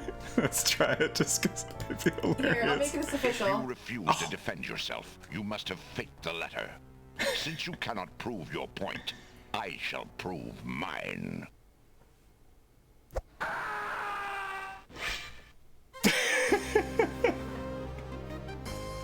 Tickets only. Next. She loves me. She loves me not. Yeah, I didn't get a chance. Hello, Dr. Shelby. Welcome.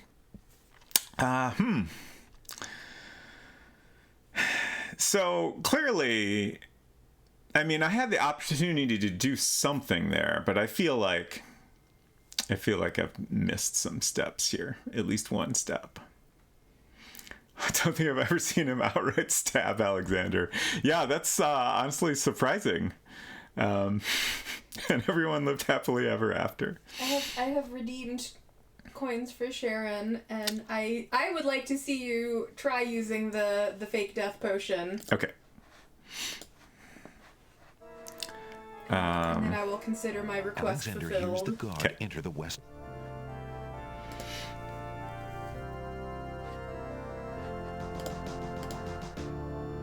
I don't expect it to work well, but I just want to see what Alexander looks happens. cautiously around the grand hall, but there are no guards. It'd be funny if that ends up The being the wedding solution music. somehow.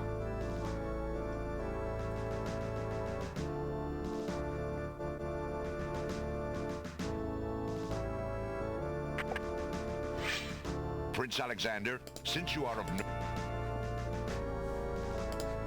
Wait. The letter. The wizard. Let me... Saladin reads the letter. His. But I... It is... But I have... I cannot. A jilt... Can I save in the middle of this?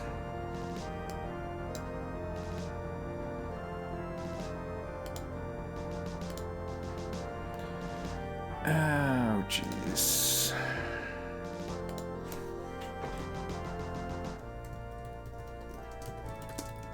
The captain of the guard. I, Casima. But, Casima, what are you saying? Do you still claim... Okay, here we go. Saladin has had enough from Alexander. If the guard dog is to be further convinced, Alexander will have to prove that Casima is not wedding the Wazir of her own free will. Okay, so this is our last chance to convince him, and that's all the game's gonna let us do. So it didn't let you use the death potion? No. Okay. Well, I will go ahead and mark my request as complete then, since you did technically die after I made it. I did. Thank you. So I've got this bottle, which...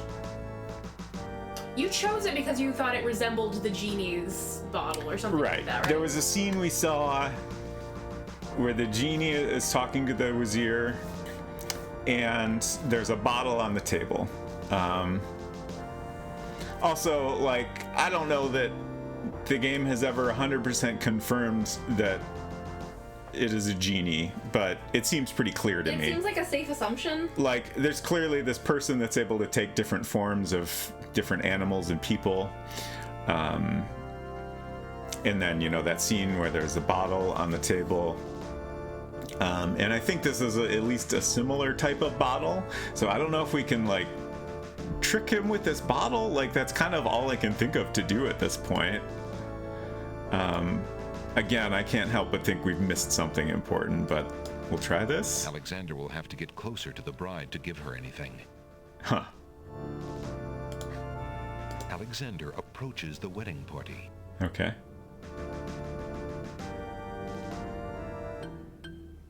Prince Alexander here? This is an outrage! How dare you allow this traitor to get past you, Saladin? Are the eyes You twinkling? stupid mutt! Can't you even keep the castle free of assassins during your own princess's wedding? Kill him! Kill him now! Lord, Lord Alhazred. With all due respect, you are not quite king yet. And this is a wedding ceremony, not an execution. What? How dare you contradict me, you flea-bitten mongrel! I gave a direct order. Obey me, or feel my wrath. Milady, I apologize for my behavior, but I am yours to command in all things. I wanted merely to hear your own wishes from your own lips. Tell me what it is that you wish me to do with this young man, and I will obey. Why, Captain, you heard my dear Abdul. If he wishes this atrocious young man's death, then I want nothing more than to see him get his wish. Obey thy liege now and always. As you wish, Princess. Just as Saladin prepares to run Alexander through with his sword, a shout is heard from the direction of the Grand Hall. Hold! In the name of the true king! Yeah, I was wondering where they were. King Caliphim and Queen Ilaria burst into the throne room, looking alive and well and full of wrath. Behind them, a line of supporters look prepared to battle, if necessary, for their beloved royal couple.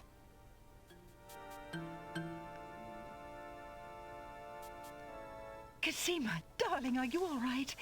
Has he hurt you? It's not Hands Casima. off of her, you murderous goat. If I want your advice, I'll ask for it, Mother. But, Caliphim, that's not Casima. I'd know my daughter anywhere. What have you done with our daughter, you devil? The lovely image of Casima suddenly bursts into smoke and is replaced by the Wazir's genie. Why, you conniving serpent! Get him, guards! Saladin, your sword! Drat it all! You may have ruined my plans, but you won't get me, or your precious Casima.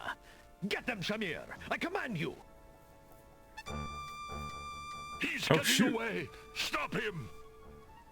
Yes, sire, as soon as I deal with this genie. Whoops. Shamir, the Wazir's genie, begins to throw balls of dazzling light at the guard dogs.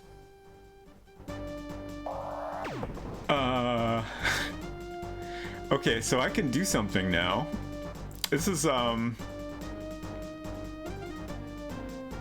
he just dropped his sword. I don't know what to do. This is scary. Alexander doesn't have time to deal with the genie now. Alhazred has left the throne room and may be on his way to the real Casima. I need to book it.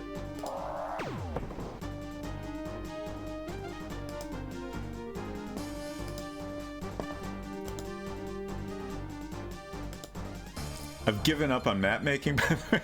We don't have time for that.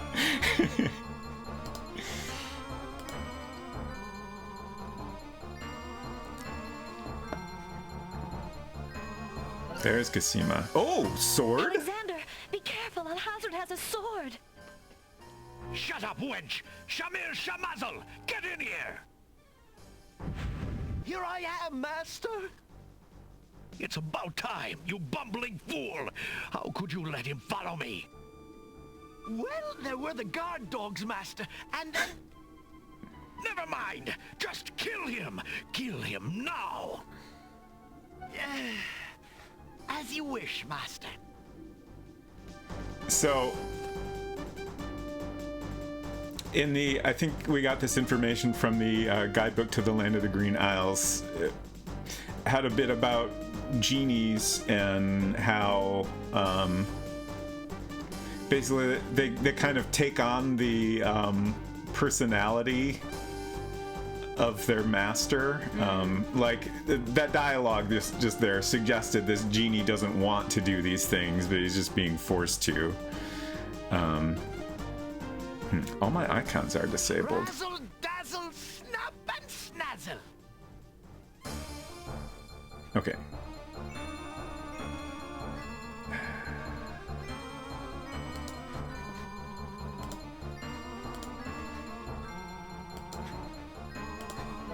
It looks like Alexander will have to deal with Shamir before he does anything else. Okay. And that sword would be rather useless against a genie. Jeez, this is... That's not the genie's lamp, and the genie would know that immediately. Ah, okay. Send a ball of Oh, did you pick the light wrong to lamp? Frazzle.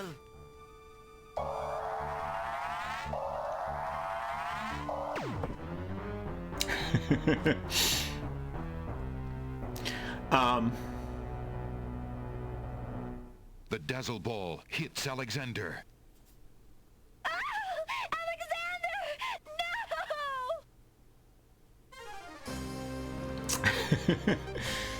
Tickets only. So, my thought there is... Meeny, miny, mo. Alexander can't be slow. I have the right idea about the lamp, but it's not the genie we need to fool. Like, we maybe need to swap it for the real lamp. Oh. To fool someone else. Okay. But yeah, I think that's probably where, at least one of the ways I screwed up there. So I'm gonna take a quick break, and we'll come back and we'll try again and see what we can do better. We'll be right back.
Okay. So. Do you have a save you could back up to? Oh no, wait, you. Yes, I remember. I don't know exactly what I need to do right now. I am going to ask.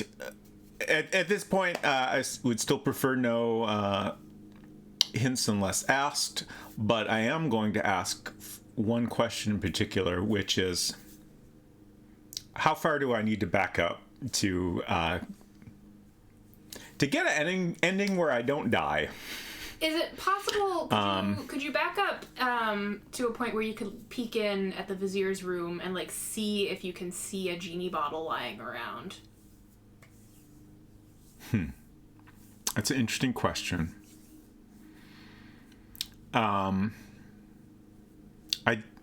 I was kind of looking for that, and I don't think there was one in there. Okay. I feel like when we went in that one guy's room, I think somebody said his name is Jalo. Okay. Which sounds familiar to me.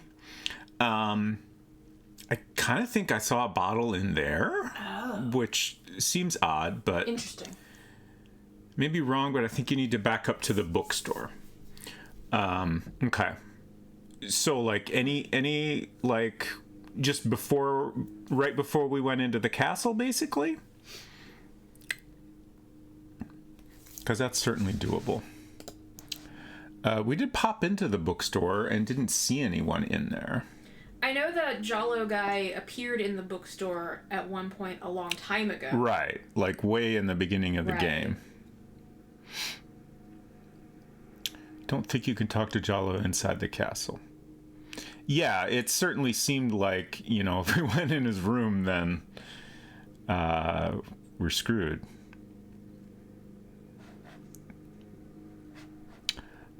So, castle door? Okay, so we've made the door, but we haven't gone in it yet, so maybe that's okay? We'll find out, I guess.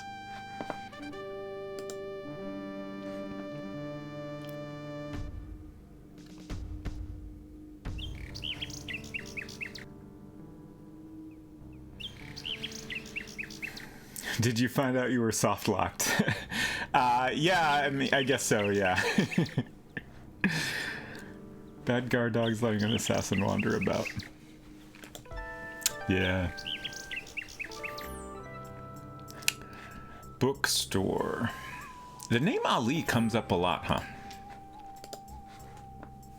Ali's Books, the kid, I think, was named. The ghost kid was named Ali. Right. And then we had Ali Zebu, secret password. Nightingale, find us the genie lamp, please. How fare you, merchant? Quite well, thank you. I just finished a wonderful book on geological rock formations. Fascinating. Yeah, he's not here. So I assume he needs to show up here and we need to talk to him.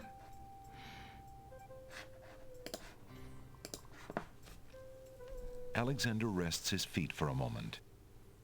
Alexander picks up and leafs idly through a book called The Changing Role of Court Entertainers Through the Ages. Well, that was refreshing. David Alexander, which puzzle? Like the dealing with the genie? Is that the puzzle you're referring to?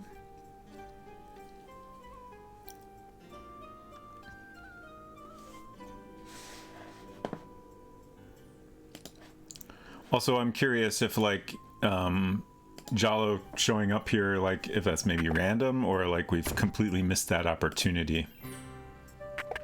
Yes, okay. Good day. I'm just gonna come in and out a few times. Good day again.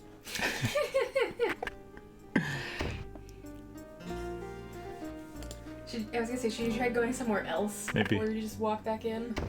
Good day, Prince Alexander.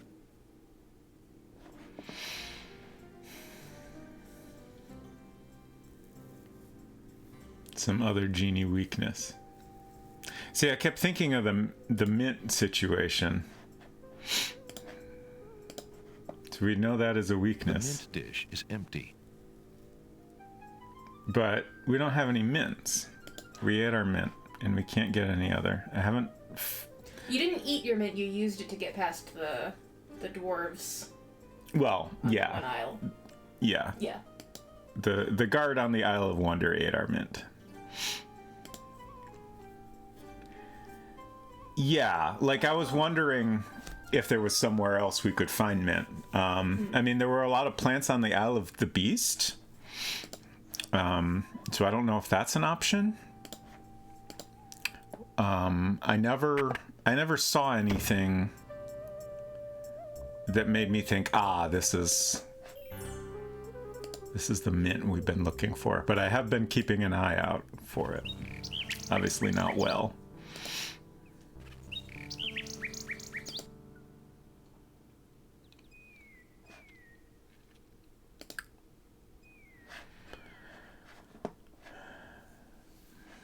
Trying to think what else we've got.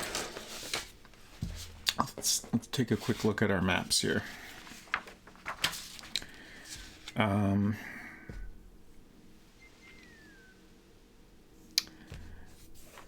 The Isle of the Sacred Mountain, there's not a lot. We just have that little spot on the shore. I don't think there's any plants there. We've got that poisonous plant up top that is definitely not mint, so I think that rules that out.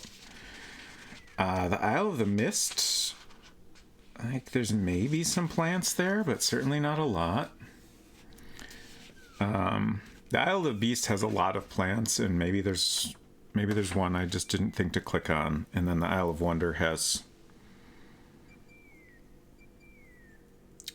some plants. Like this garden area seems like an obvious choice, but I'm sure I've clicked on everything I could think of to click on there.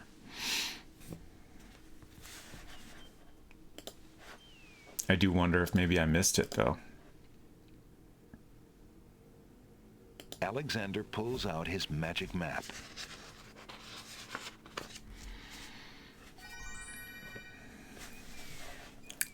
Alexander feels a strange pulling sensation.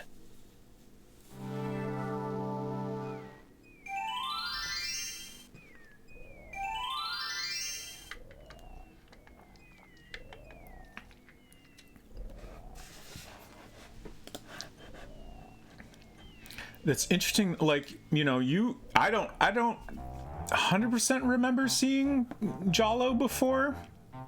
You remember seeing him. I remember there being a guy in the bookstore that talked with maybe that same kind of voice. remember it, but I feel like if we saw him, we would have talked to him, right? Right, but the thing that I remember is that he didn't seem to want to talk to you. He was, like, reading a book or something and didn't want to be disturbed. So I don't know if that was an opportunity to give him something that would have gotten him to talk to you, or what. Right.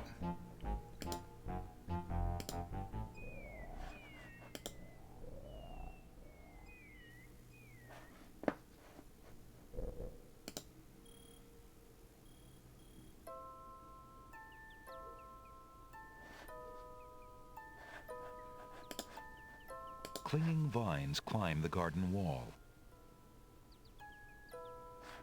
What does a real life mint plant look like? Alexander decides to examine the vines on the wall more closely. Is this it? I mean, it's not a vining plant in real life, but also babies. Closer! We like you! I appreciate your enthusiasm, but I'm really not interested. Uh-oh. Don't leave us! We like you! Oh, did I just die?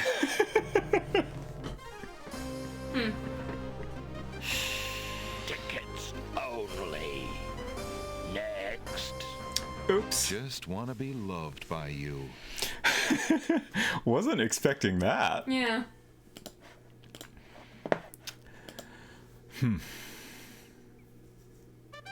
Long windy vine with little mint leaves, often in pairs.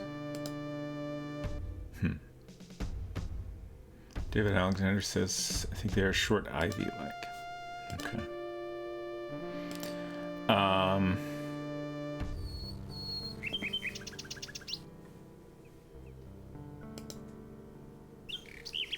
Okay, I'll keep looking. I'm not quite ready to ask for an additional hint.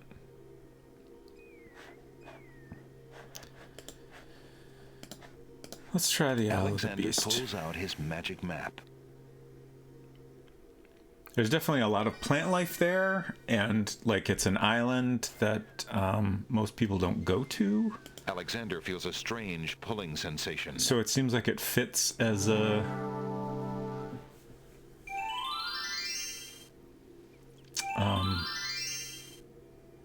you know, a place to get a thing that there's a shortage of.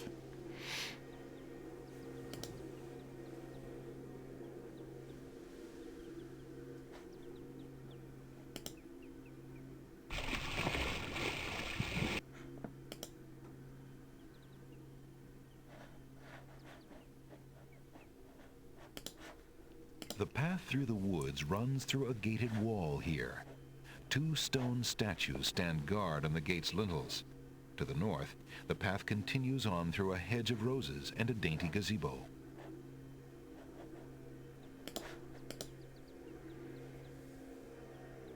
Pretty sure this garden patch is not really a garden patch. With the gardener gone, Alexander can see that the garden plot is hardly more than a fresh patch of dirt. The path through the woods runs through a gated wall here. 2 stone statues. Trying to look at these plants here. The path through the flowering rose hedges grow on either side of the path while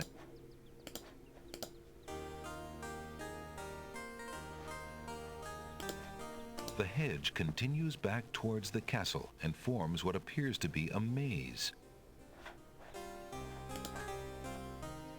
The hedge maze stands like a moat between the castle of the 2 new lovers and the... Let's try the Owl of the Mist, I guess.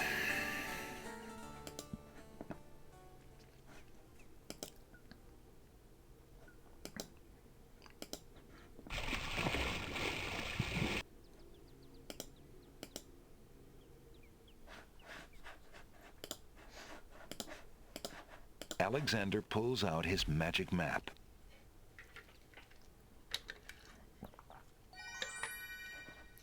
Alexander feels a strange pulling sensation.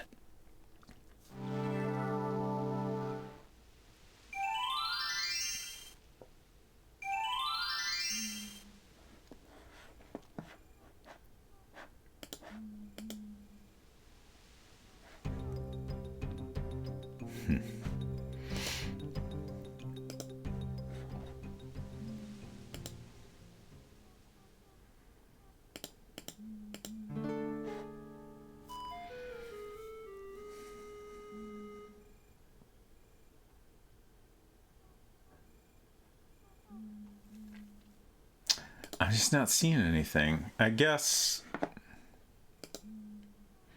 to save, well,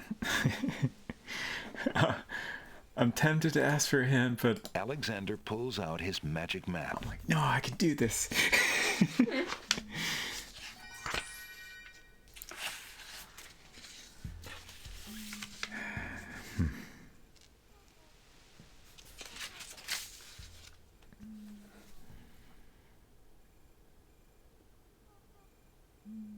Alexander feels a strange pulling sensation. Okay, I will accept a very subtle hint.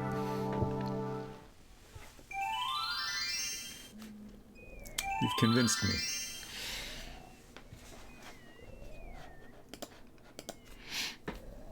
Specifically just David Alexander. I should have clarified that. 2 subtle hints might be too much.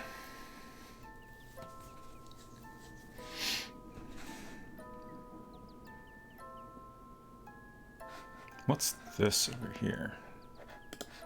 Alexander is standing in a delectable garden. Nestled in the bright green grass are colorful plants growing in orderly clusters. Some of their curious faces peer up at Alexander from the sides of the path. The garden ends at a speckled gate. There was an animated thing happening by the thing you're looking for. Okay. Okay. At some point in the game. That is extremely subtle. But that is useful. Because I've been kind of, you know, if I was playing this by myself, I would probably be clicking all over the place and everything. But I try not to do that too much just because I feel like it's maybe not that great to watch. Especially if, you know, each click triggers some dialogue that I then have to skip through. So when I'm streaming a game like this, I try to, you know, look for like stuff that seems like something I should click on. So that does help.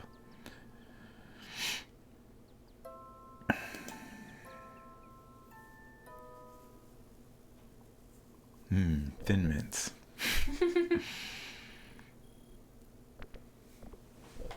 I need to put our remaining box of Thin Mints in the freezer. The Nobody wants to Isle eat of room Wonder temperature Swamp Thin Mints. oozes with muck, moss, and mud. Crickets and frogs sing an endless serenade, and the green filtered light adds to the sense of dampness here.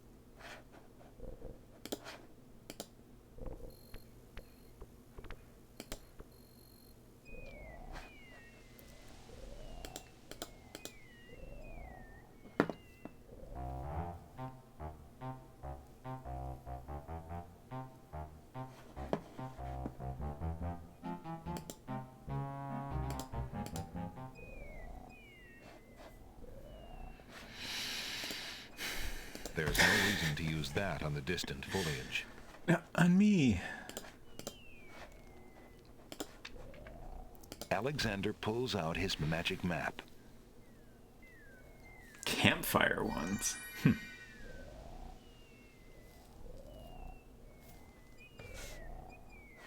Not familiar with those.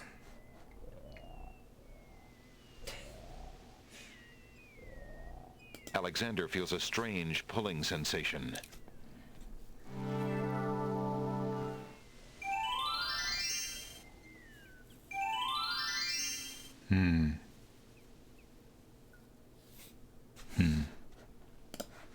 Alexander is standing at the edge of the sea on a heavily forested island. As far as the eyes can see, tall trees spread out their branches as though straining to link arms, their tops forming a canopy above. A path leads north through the forest. Alexander is standing at the edge. Alexander is standing at the edge of... Alexander is...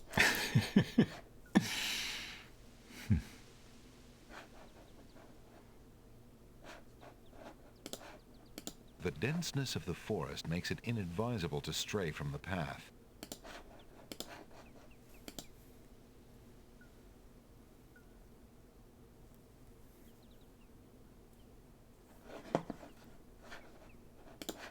The banks of the pond, moistened by the stream, are slowly eroding away.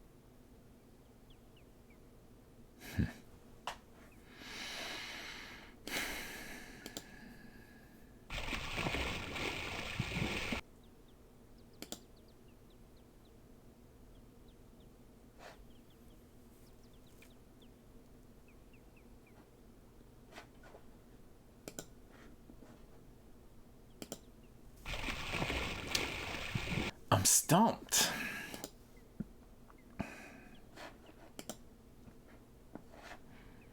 Also, I just want to say I'm a big fan of an oatmeal chocolate chip cookie, and I wish I had one right now.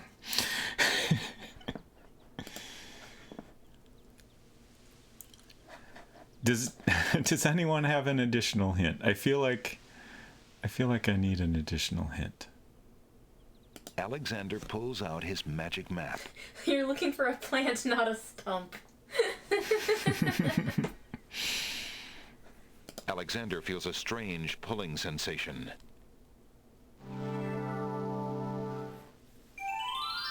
Monster cookies. What exactly is a monster cookie? I think I've seen those at Target. It's kind of like a cookie with a bunch of different stuff in it. Basically everything cookies.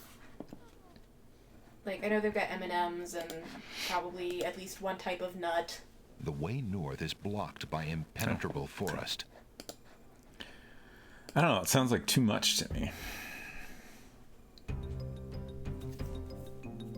I feel like it can't be here, right? It's gotta be the Isle of the Beast or the Isle of Wonder, right? Is that right? Somebody tell me if I'm right.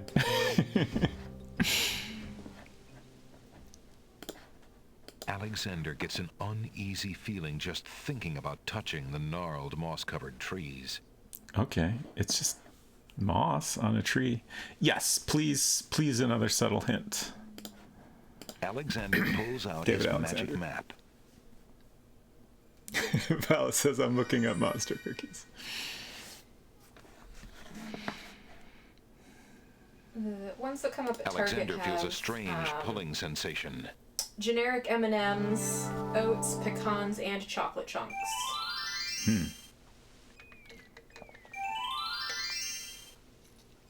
So not quite everything. Okay, so there's no plants here, but I swear something just sparkled. I don't even see anything, but I swear there was a sparkle. Was that part of the... Where was the sparkle? There's something right here. Alexander has no taste for salt water. I don't know if it was maybe just the ending of the traveling animation. What you're looking for is not in an obvious like area. Okay.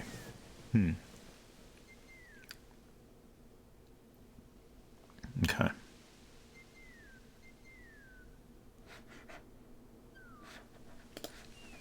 The ocean appears calm, but there's a dimpling pattern to the surface which indicates a strong undertow. Silver, I'm specifically trying to find a mint. Presumably mint plant, but, you know, if I could find an actual, like, you know, finished mint product, that would also suffice, I imagine. I would like to report that Target also has monster cookie ice cream. I mean, that's cool for people who can eat ice cream, I suppose. Like me. Yeah. I know hints for this, and we'll hold off until the next request. Okay. Yeah,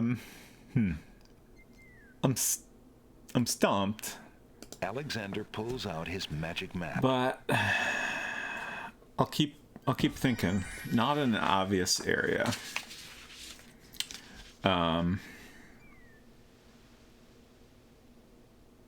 And there's something animated nearby.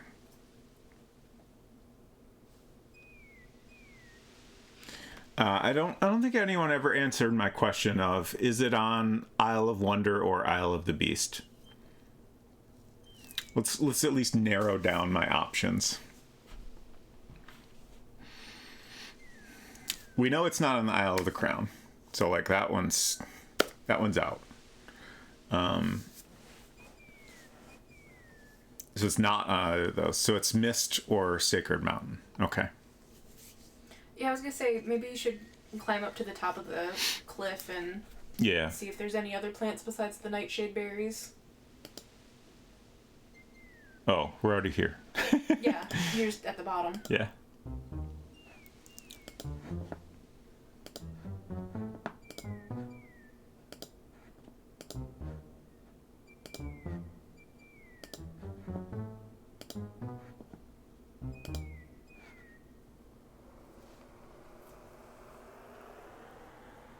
Alexander arrives at the top of the cliffs, somewhat winded after his long but uneventful climb. I know if we take one of those, we'll die.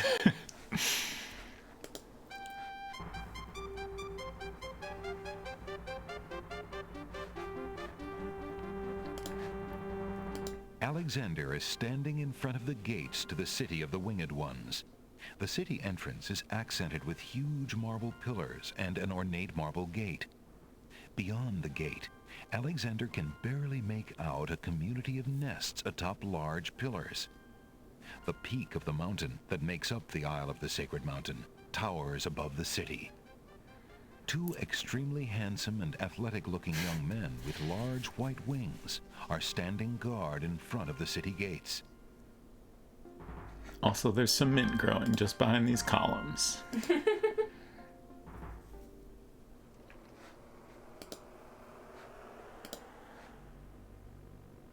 Oh, that's not the place I meant to go. I assume it's not in the catacombs. I hope it's not in the catacombs somewhere. But I figured I'd check this room at least, just to... Yeah, I don't really see anything that makes any sense at all.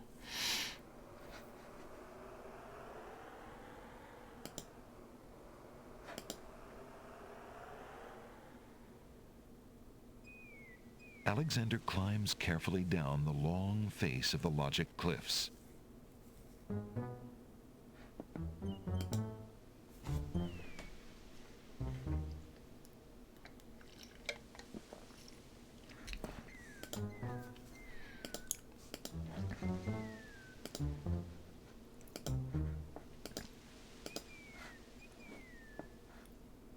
Alexander climbs carefully down the long face of the Logic Cliffs. Alexander pulls out his magic map.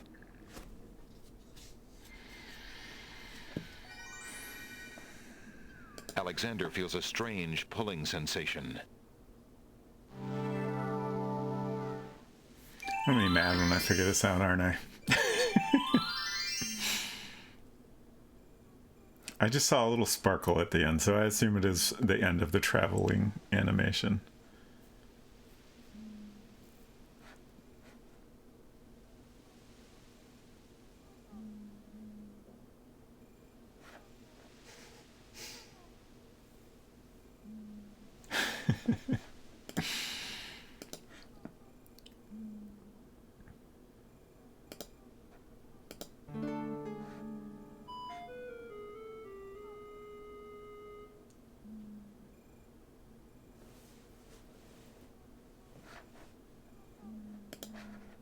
A grove of giant trees has been hollowed out to make houses.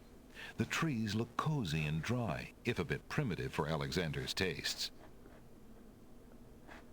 Alexander is standing in a small village. Arranged around him in a circle are houses built into the hollows of huge trees. In the center of the village is a fire pit. Can you go inside the little houses? No. A grove of giant trees has been hollowed out to... I have tried more than once.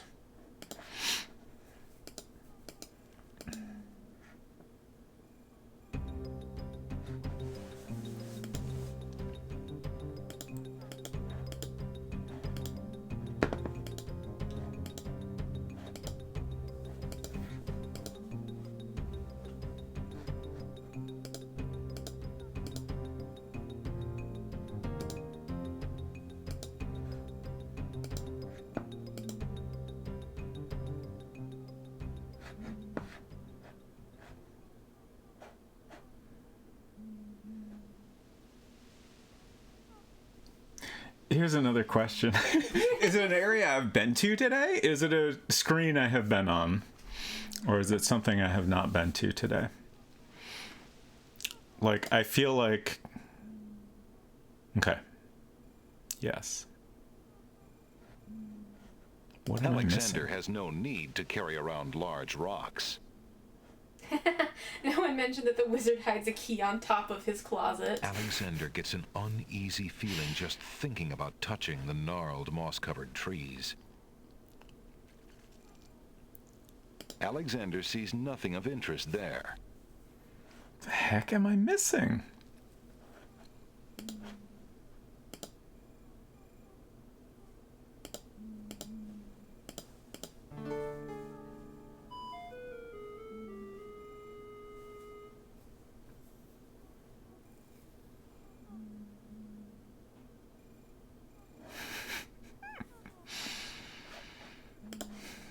Mysterious-looking volcanic rocks dot this island.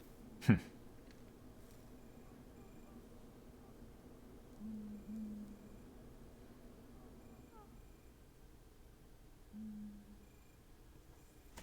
think you have never been to the screen it is on.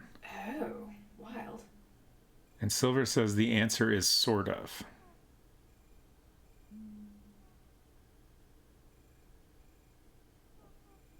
Okay.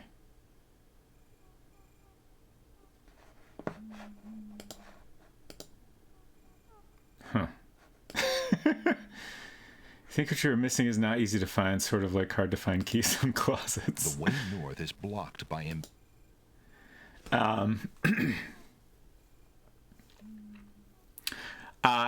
Silver, I will accept your hint now.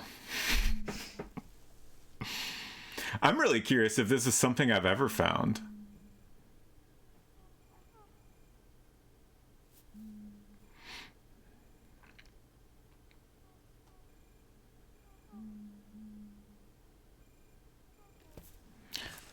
One thing I noticed is that on the Isle of the Sacred Mountain, there's a little hole next to that plant, and I don't know if that's a hole you can go Alexander into. pulls out his magic map. I thought about that just as I had clicked the stone to climb down, and I was like, I can't believe you never come tried back to to go this into a strange hole. pulling sensation. I know, right?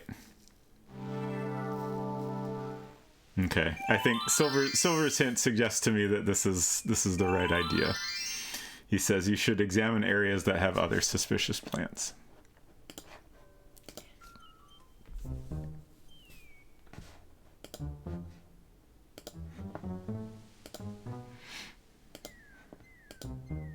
I think I like part of it was I was a little reluctant to click over there because, you know, if you click on the plant, you'll definitely die. And I mean, it's kind of like a hole, but it doesn't draw a lot of attention to itself. Cliffs, somewhat winded after his long but uneventful climb.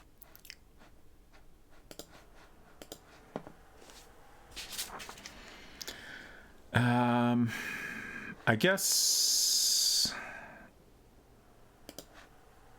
we don't really need these saves anymore.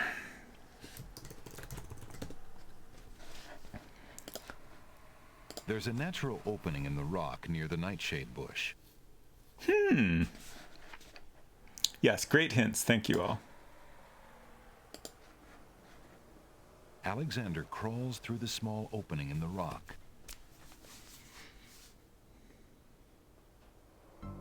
Alexander finds himself in a dark cave. Dang.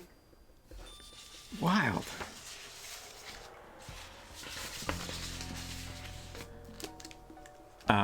Oh. Yes? I'm just wondering if I might need the tinderbox here. I mean, it's obviously somewhat lit.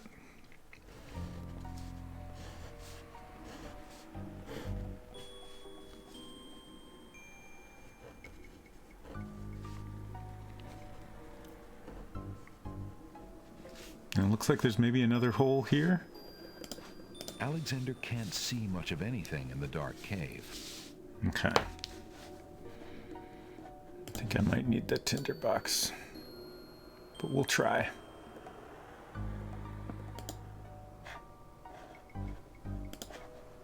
Alexander can't do much of anything in the dark cave. Dead end. Nothing that way. Okay.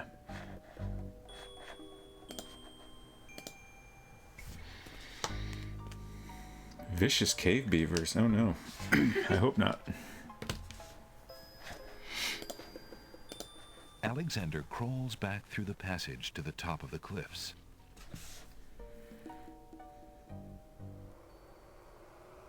I can't wait to never climb up and down this mountain again.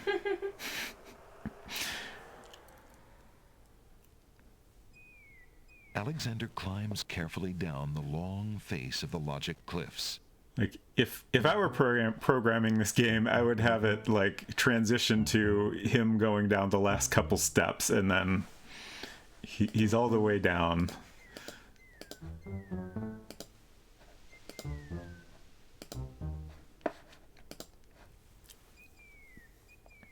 Alexander climbs carefully down the long face of the Logic Cliffs. That Alex doesn't have a glowing gem he found hiding in a swamp. Indeed. Alexander pulls out his magic map.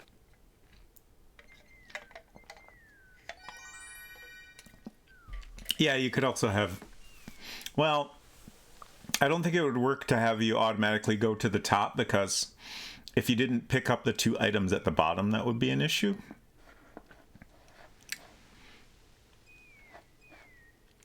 But, you know, they could have tweaked it a little bit to make it less of a hassle to go back and forth. Sensation. But, I mean, certainly they were less concerned about convenience at the time this came out.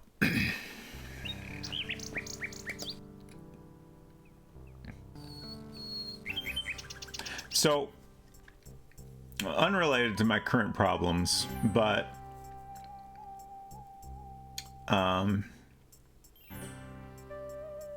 don't give me the hint yet, but do any of you have a good subtle hint about the Nightingale? What I need to do with it? Because I feel like the way I'm currently going here, I'm probably not going to do anything with it at all. Silver does. Let's hear it.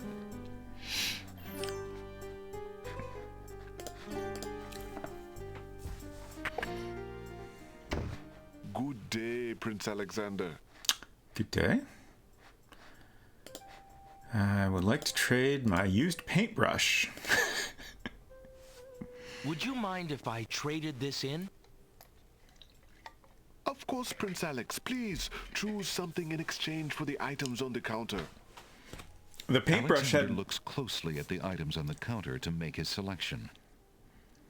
Had obvious black paint on it in the inventory, which I don't think it did before. So I was a little bit concerned the game might be like, oh, I can't accept that. It's clearly been used as a way to, like, you know, lock me out of, you know, backtracking at this point or something, which would be quite rude. I believe I'll take the tinderbox.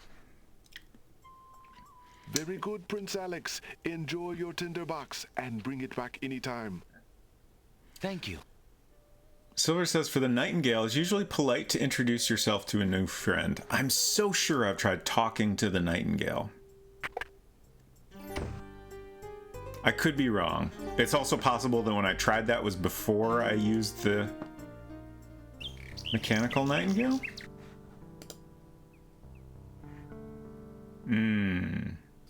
Oh.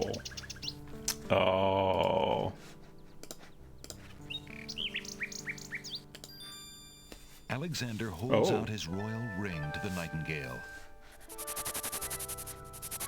To Alexander's surprise, the Nightingale swoops down and grabs the ring from his hand. The Nightingale flies off towards the castle with Alexander's ring. Where might she be taking it? Where'd that snake come from and then go That was the genie. Okay. You didn't see the eye?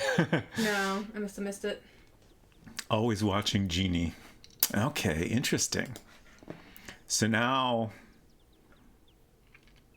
like, the bird's got to be taking that to Cosima, right? Seems like. So she'll know we're coming, which is interesting. I don't know what that would affect, really, other than slightly changing some dialogue and getting us some more points. How are we doing on points, anyway? Oof. 170 out of 231. Okay. We got our tinderbox. Hopefully we can make our way through that cave now. His magic map.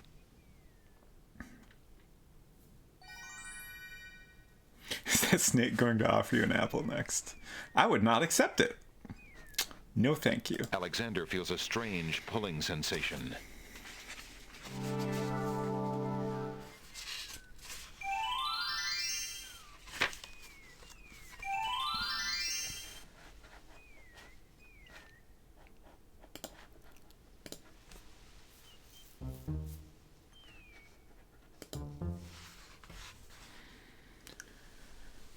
I'm wondering what the least number of points one can earn and complete the game. In King's Quest 2, I think I've gotten as low as around 91 to 92 points. Wow. Wow. I assume if you take the shorter path, you miss quite a lot of points. But that is a very interesting question.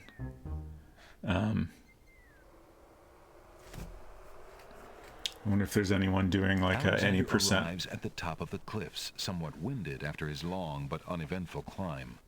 And any percent speedrun of this game, which would surely they've thought about this quite a bit, if so.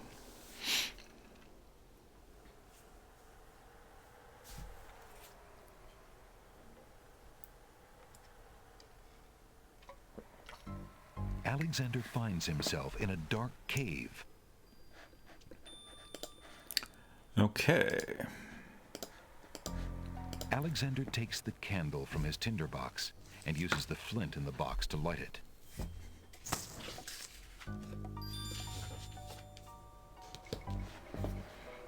Okay. Still can't see a lot, but we can see a little bit. On the wall opposite the cliffs is the vague outline of another opening in the rock.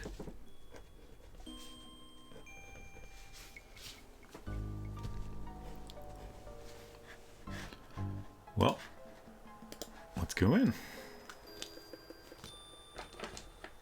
No? I guess I had to use the hand to crawl in a hole. Alexander crawls through the opening in the rock.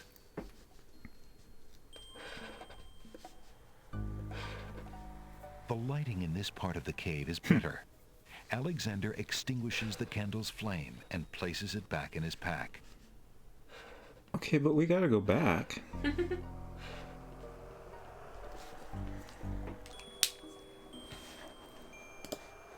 A natural window-like opening in the rock provides a view to the outside world. A peppermint plant grows on the window's ledge.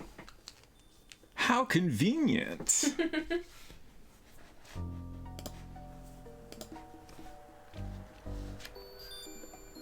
Alexander takes a few leaves from the plant. As he does so, a strong smell of peppermint is released. Ah.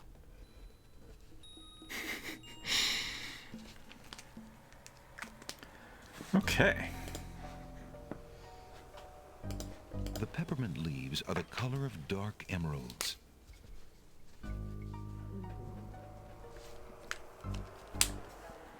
So,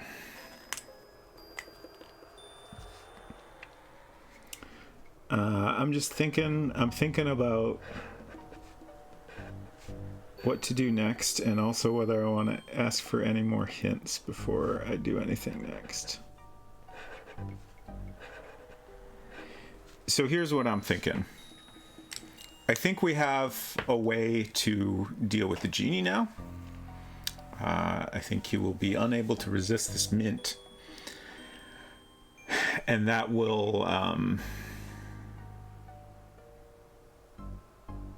hopefully, you know, one way or another get him to not kill us. And then we can do a little sword fight with the Wazir.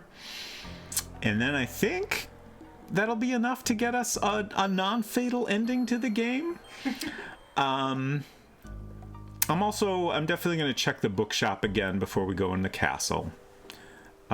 Just to see if Jalo has popped up. But aside from that, I guess I am going to ask this question. Don't tell me what specifically, but is there anything else I should do before we go back into the castle? So just a yes or no. Yes, I should do something else. Back into the first no, I'm good to go. To get anything other than death, I think. Can't see a thing. Alexander crawls back through the passage to the top of the cliffs. Edenwaith says maybe. I guess mainly what I'm asking here, is there anything else I can do at this point to get the best ending that is available to me without backtracking further? There's nothing to do there. Oops.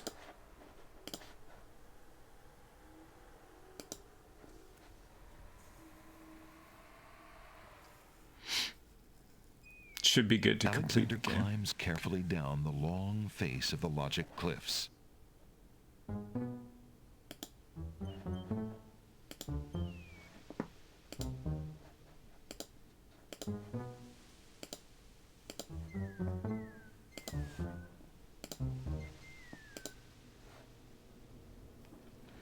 Alexander climbs carefully down the long face of the logic cliffs. Oops.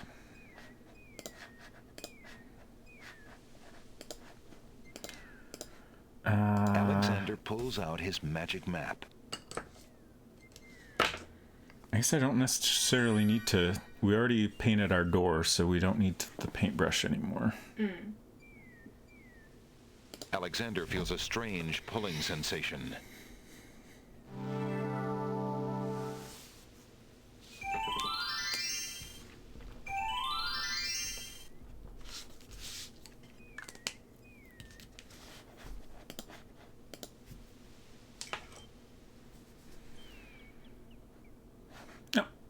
Oh.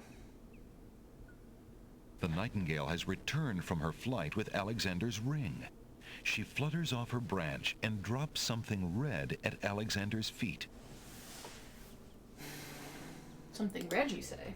It's a red ribbon. The nightingale has dropped a bit of red velvet on the ground.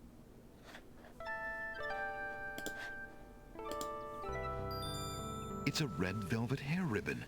The bird must have taken Alexander's ring to someone who sent back this ribbon in return. Could it possibly be? Dare he hope that the someone is Cosima herself? If only it could be so. Okay, I know we had a conversation recently on a recent stream about red ribbon, and I brought up the red scarf. But what the heck were we talking about red ribbon for in the first place? I do not recall. Was it when we were wondering what to give to Beauty? I don't think so. Okay. Can you go through your inventory for me? Sure. Got a magic map. What book is this? Alexander is carrying a book from the bargain table in the bookshop. Right. The boring We've book. got our women's dagger. We've got our stinky plant. We got our ghost child's handkerchief. We got our lamp, which may or may not be the correct one. We have our mint leaf. We have our heart-stopping potion. Rabbit's foot. Our newly acquired red velvet ribbon. We have our scythe. Our skeleton key. We have our book of magic spells. We have our mostly empty teacup now. We have our tinder kit. And Alexander has a love poem from a book in the bookshop. The love poem. What's the scythe for? We use that to get through the magic hedges on the Beast's Island. Okay. I think we found it on the Isle of the Mist. It was just kind of hanging around. You know, typical druid stuff. For sure. Silver says, you do not have what I was hoping to see, which is very intriguing. I will not inquire further at this time. Yeah, I was actually thinking about the love poem also. Should we see if we can send another message? Alexander holds out the love poem, hoping that the bird will deliver it to the same place she took the ring, in the chance that the receiver might truly be Cosima.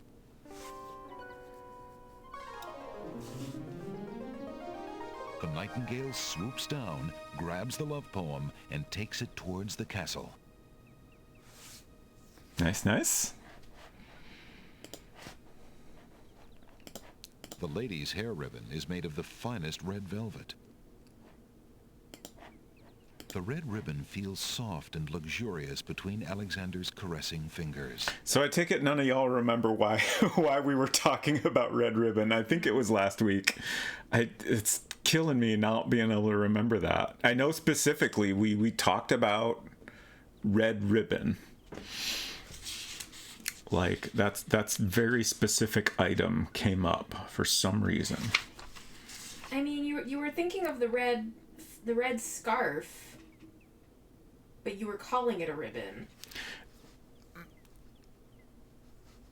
Something came up where we needed a red ribbon specifically, and I brought up the red scarf because that was a thing that I thought of that was kind of similar-ish, but not obviously not right. I don't know, man. I don't know. Me neither. See if there's a Macy's nearby. Let's try the bookstore. Fingers crossed. Hello. I will be right up. Maybe we should read this book some more. Now, what can I do for you?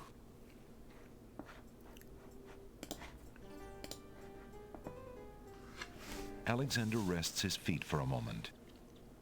Alexander picks up and leafs idly through a book called The Changing Role of Court Entertainers Through the Ages. Well, that was refreshing.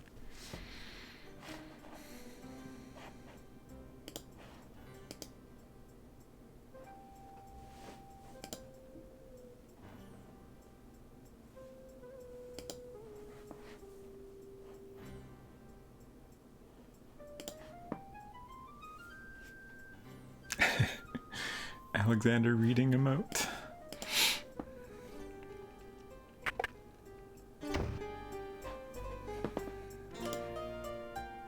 I really would love to bump into Jalo. Maybe the princess loves mints. Perhaps.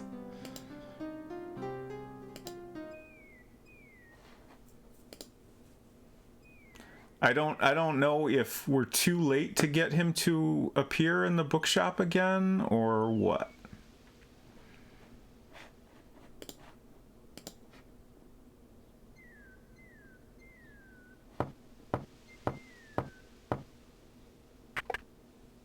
Oh, it's you. Come on in.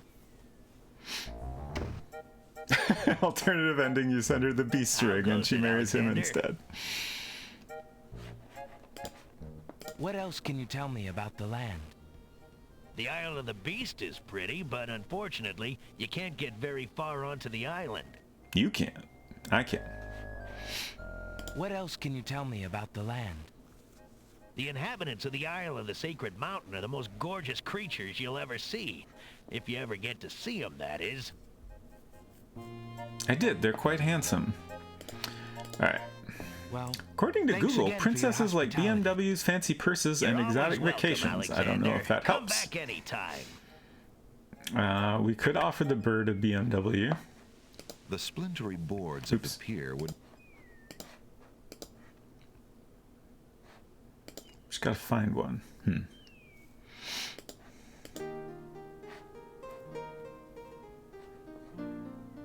Oh, can you get another rose? That's an interesting thought. Alexander has not been invited to pick the family's roses. But they suck, so it's fine. We can't get one of those, but maybe we could go to the Beast Island and get another one there.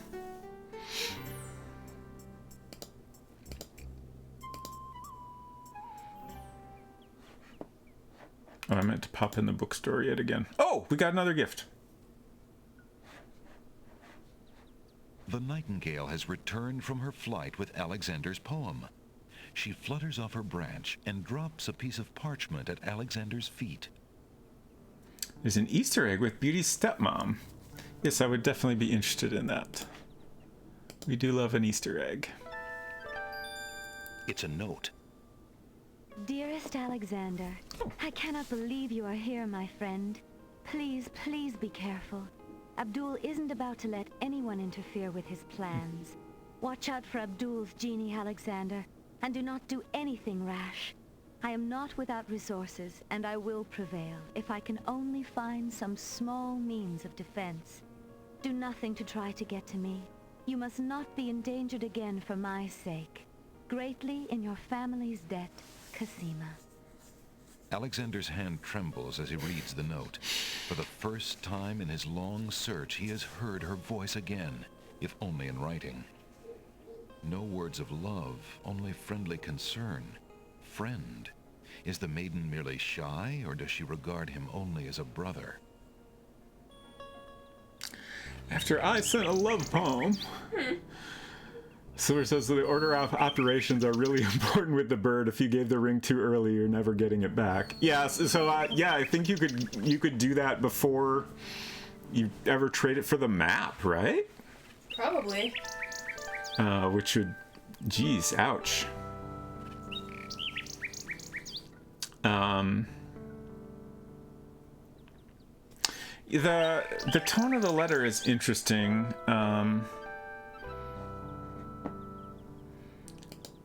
It makes, I guess the main thing that comes to mind is, you know, maybe we want to keep sending more things to make it clear we have a romantic interest. Do we need to flirt more via bird mail? Can you give the dagger to the bird? Because she says in That's an interesting question. She says in the note that she can take care of herself if she only has some small Alexander is means carrying of a defense. message from his beloved Cassima. Alexander reads Cassima's note again, searching for any sign of her true feelings for him. Dearest Alexander, I cannot believe you are here, my friend. Please, please be careful. Abdul isn't about to let anyone interfere with his plans. Watch out for Abdul's genie, Alexander, and do not do anything rash. I am not without resources, and I will prevail if I can only find some small means of defense. Do nothing to try to get to me. You must not be endangered again for my sake. Greatly in your family's debt, Cassima. I mean, to me, it comes off like, you know, they met for like 5 minutes, right? So, like, even if she's interested in him, she's not going to be like super flirty in this message to a guy she barely knows. Right, especially if it could possibly be intercepted. Yeah, that too.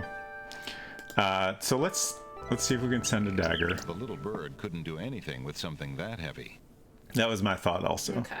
So I assume we still need to give that to her I thought maybe in person. It would be dainty and feminine enough for a bird to carry it. Right. It was worth trying. Solar says I can give guidance or confirmation on this right now if you want. Maybe not yet. I am gonna see if we can get another rose to send her. And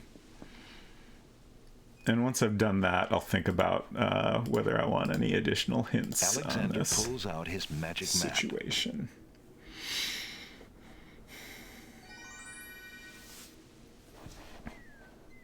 Alexander feels a strange pulling sensation.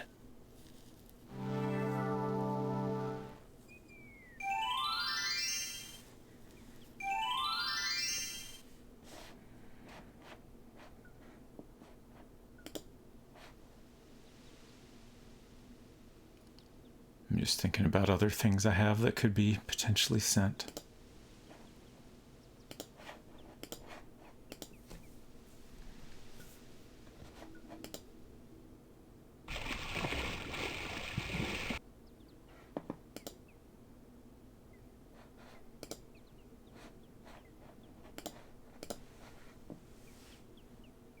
Alexander takes a magnificent white rose from the rose hedges.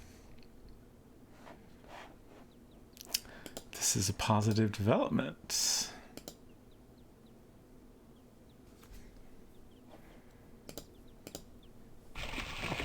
Yes, the animation on that is wonderful. I do wish we could occasionally get the voice sounds that went with it the first time we went through. Alexander pulls out his magic map.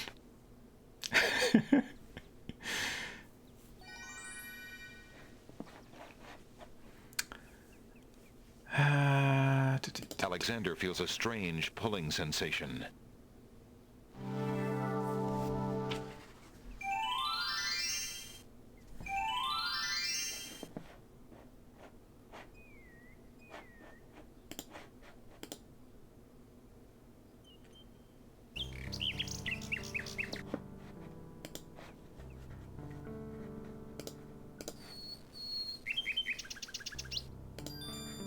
Alexander holds out the rose, hoping that the bird will deliver it to Cassima. It's interesting that even when you hold a correct item up, it's just a little gray blob in his hand. The nightingale takes the rose and heads for the castle once more. Okay, and then I feel good about this. Like, that's probably the last thing. I don't know, we did it 3 times. Surely that's it, right? So we'll probably get one other response. Hello. I will be right up. Now,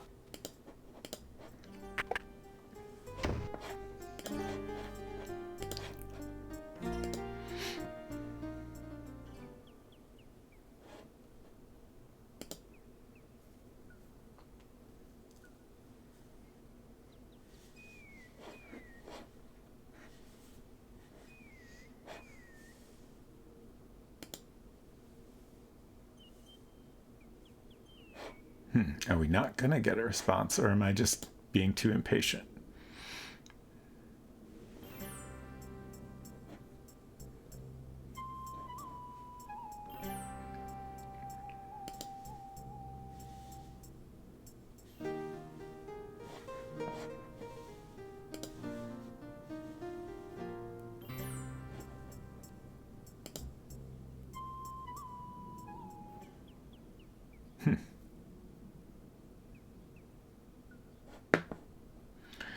The other times we've gotten a response, I think I went to a different island, but I don't have any reason to go to a different island that I can think of. I guess maybe I'll try it.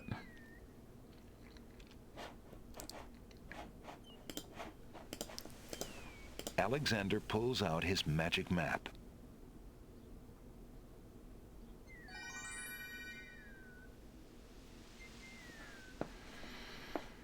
Alexander feels a strange pulling sensation. Geez, 6:30 already? Yeah.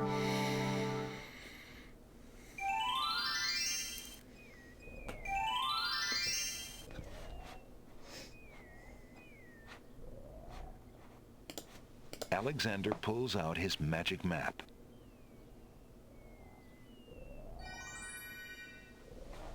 Alexander feels a strange pulling sensation.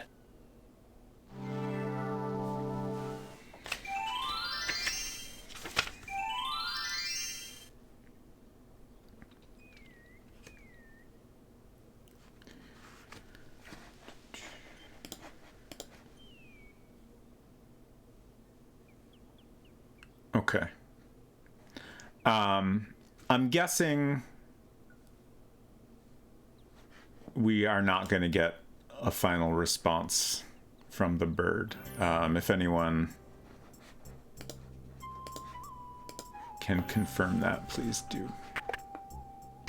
Hello. I will be right up. And I think I'm gonna just have to give up on meeting Jalo. What can I do for Should I you? give vague details? Sure. That sounds like I'm wrong.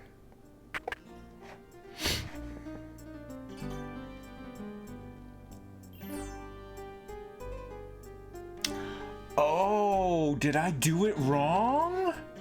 I didn't even think of that. Oh. Oh, jeez. Okay.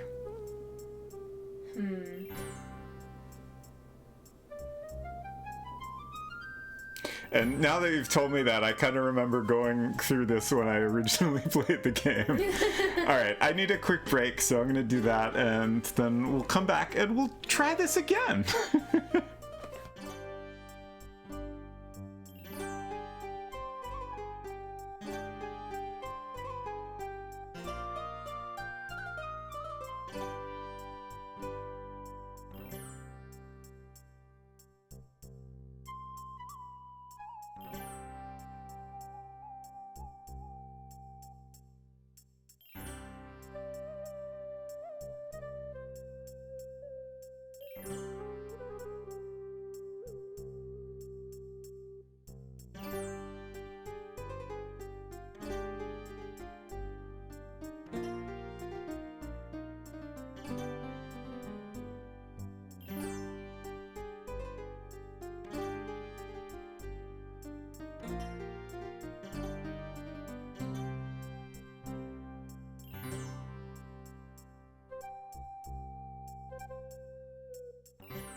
Yeah, I figured this stuff with the bird is probably not required, but yeah, that's what I thought. I have not saved in a little bit. Good going. I think this is before I even, went back and grabbed the tinderbox. There's nothing to do that... But what is... Huh. There we go. It's not clicking right, I guess. Alexander climbs carefully down the long face of the Logic Cliffs. But yeah, I feel like, I don't want to back up super far, but I would like to try to get it the best ending possible with where we're at. Alexander climbs carefully so we'll down see what we can do. Face of the Logic Cliffs. I feel like that, because it's so awkward how little they've communicated with each other, like fleshing out that, story of their relationship a little bit seems worth doing. His magic map.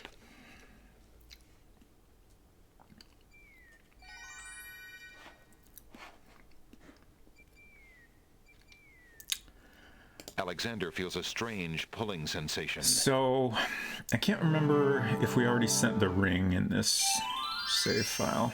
Well, you could see if you still have it. Yeah.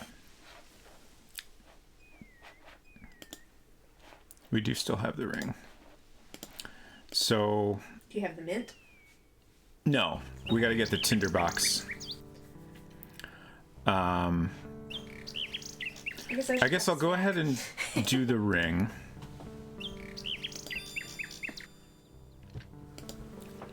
Alexander pulls out his royal ring to the Nightingale. And then I assume ring to Alexander's rose surprise, the Nightingale love poem and grabs the ring is the from his correct hand. order. The Nightingale flies off towards the castle with Alexander's ring. Where might she be taking it? If I am missing another thing to send, please let me know.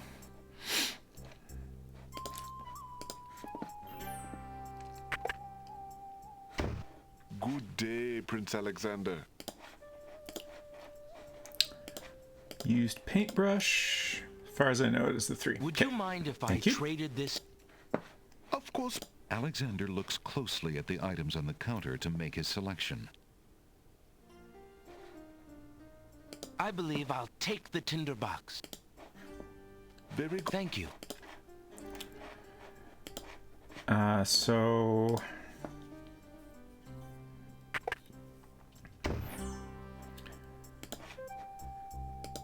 I think now we'll pop over to the Beast's Island and grab that rose. There's our ribbon. The Nightingale has returned from her flight with Alexander's ring.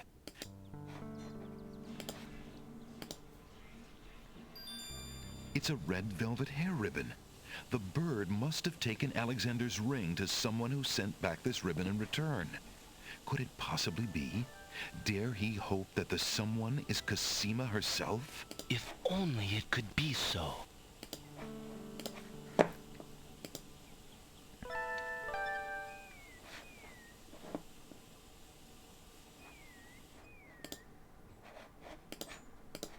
Alexander pulls out his magic map.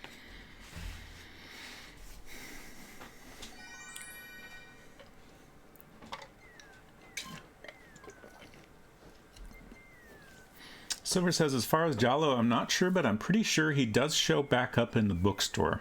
I can't get I can't give any hints as I'm not sure what triggers it. Okay. That was my kind of hunch too. It seems odd that he wouldn't. I am kind of wondering that if we do this sequence correctly, if that might trigger him to show up again. Who knows? Like, it seems like if it's completely random, surely we would have seen him again by now. Alexander feels a strange pulling sensation.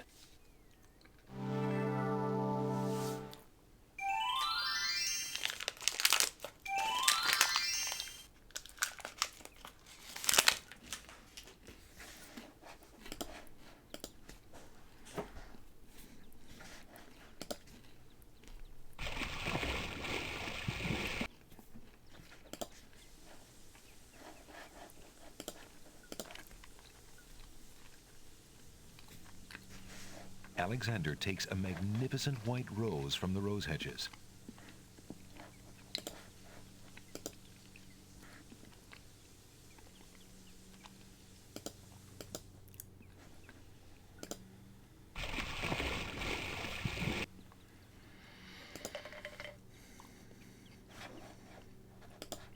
Alexander pulls out his magic map. Oh no, I'm not eliminated.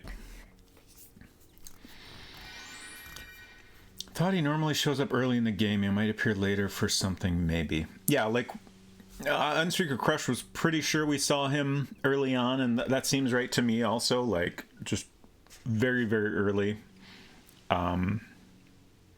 Like I kind of think he didn't want to talk to us at that point for whatever reason.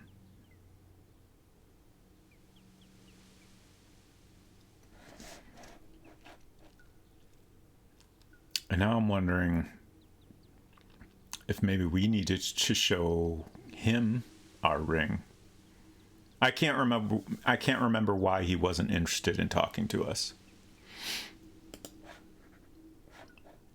Alexander feels a strange pulling sensation.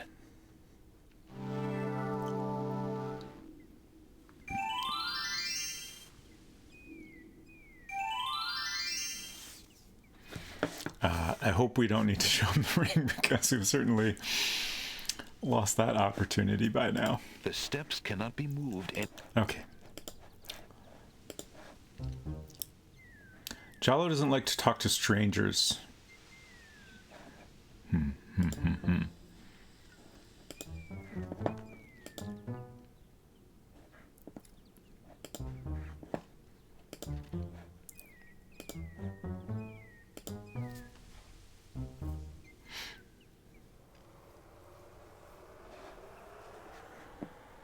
Alexander arrives at the top of the cliffs, somewhat winded after his long but uneventful climb.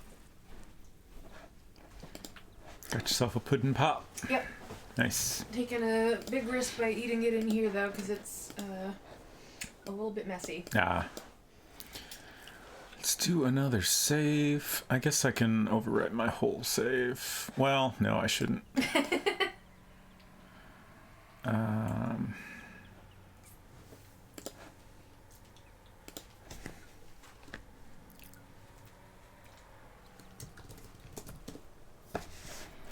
Okay. Alexander crawls through the small opening in the rock.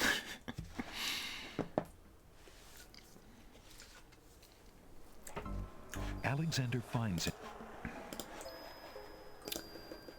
Tinderbox time. Alexander takes...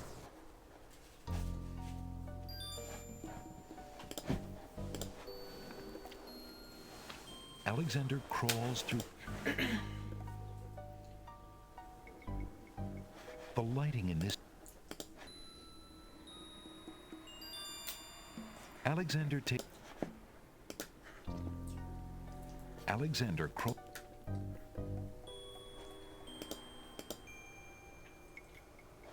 Alexander crawls...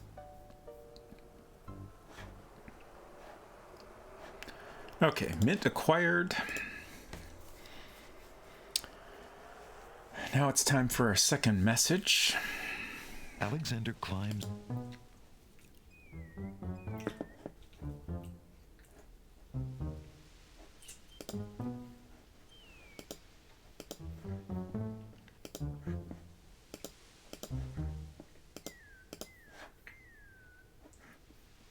Alexander...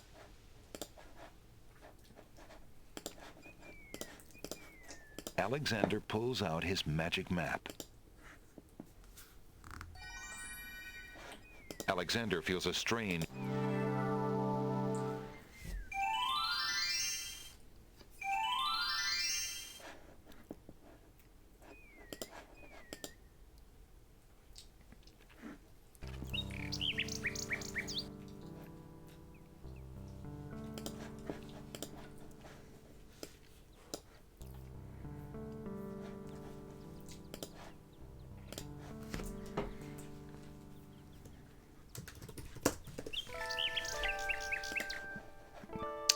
Rose. Alexander doesn't want to disturb the old tree. I clicked on the bird. Come on. There's no reason to use that there. What? Okay. Alexander holds out the rose, hoping that the bird will deliver it to the same place she took the ring, in the chance that the receiver might truly be Cosima.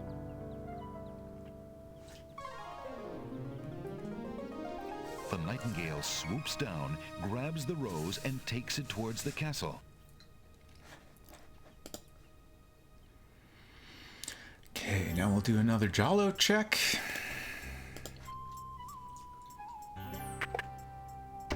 Hello. Nope. Hello. Goodbye. Now.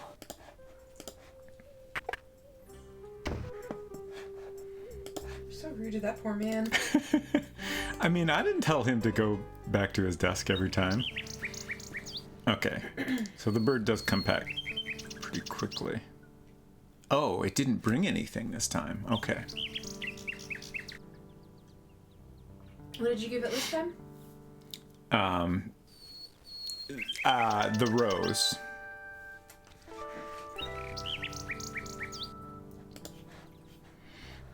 So now we do the love poem. Alexander holds out the love poem, hoping that the bird will deliver it to the same place she took the ring, in the chance that the receiver might truly be Cosima. It's interesting because I was assuming we would get... Swoops down, grabs the love poem, and takes it towards the castle. Might change the letter somewhat. Yeah, I assume it will change the letter. But my thought was, oh, if we, do them in a different order, we'll get back something the second time, so it makes more sense to go on to, sending a love poem. Mm-hmm. It's still kind of just coming out of nowhere. We still don't know that it's Cosima. We still don't know that she has any interest in us, really. I mean, kind of the only way we know that she thinks about Alexander at all is the magic mirror, right? Mm-hmm.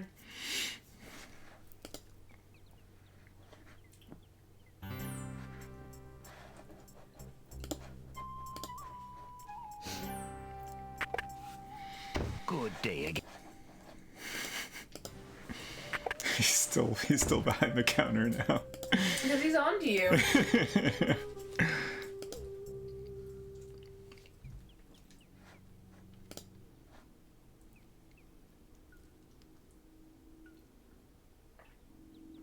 The nightingale has returned from her flight with Alexander's poem. She flutters off her branch and drops a piece of parchment at Alexander's feet. It's not really at his feet, but sure. It's a note. Dearest Alexander, I cannot believe you are here, my friend. Please be careful. Abdul isn't about to let anyone interfere with his plans. Watch out for Abdul's genie, Alexander, and do not do anything rash. I am not without resources, and I will prevail if I can only find some small means of defense. Do nothing to try to get to me.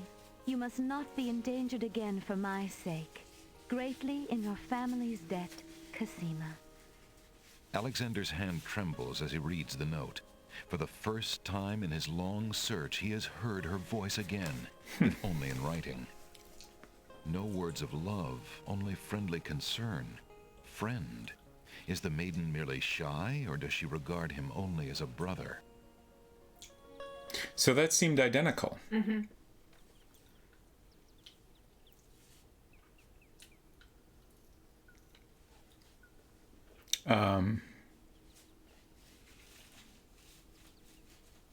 Is that I mean, to me, I don't necessarily, if I were in this situation, I would not necessarily think this means anything. It's just the fact that we got this basically the same outcome makes me wonder if I screwed something up.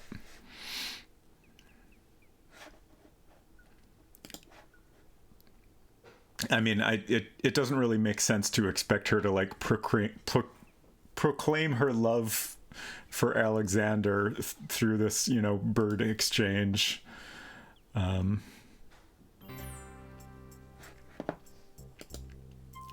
Oh, I meant to go in the bookstore. It's mostly a points thing. Okay, you get more for doing it in order as far as I know. Okay. Thank you for confirming that. Okay, so I'm going to check the bookstore one more time, and then if he's not... Good day again. Yeah, How may I help you? I think we maybe just need to give up on meeting Jalo at this point, unless anyone has any hints on what I could either do to get him to show up or anything else I could do before we go into the castle again. Like, I'm inclined to just give up on that and go into the castle, because it doesn't seem like we're getting anywhere. And it seems possible we missed some opportunity.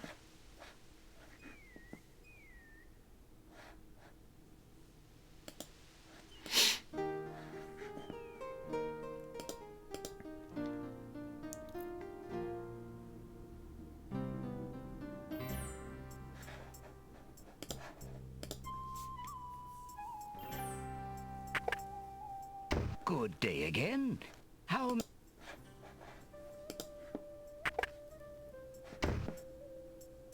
Alexander sees... Oops. But at least I think we can get a non-fatal ending now, so...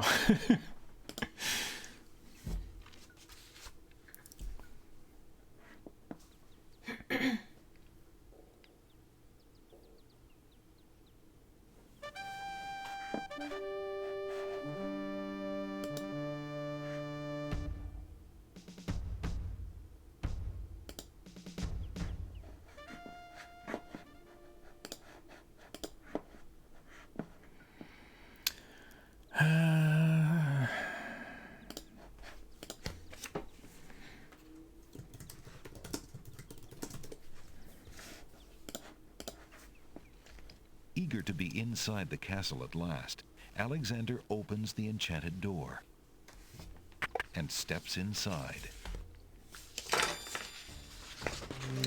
Here we go. The magic paint door fades back into the wall. So much for an easy exit. Okay, so first stop is our little ghost child friend.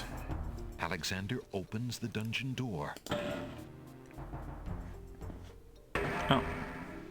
Mother? Oh, there he is. Mother, where are you? What's the matter, little boy? I'm lost. I don't know why she would just leave me here. You must be the son of the spirit I met in the realm of the dead.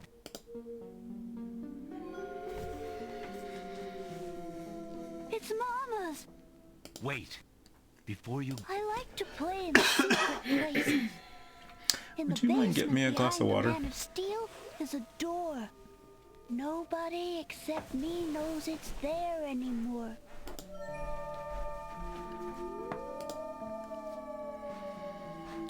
Farewell. See ya, kid. Well, hopefully not. Hopefully we'll never see you again. Okay.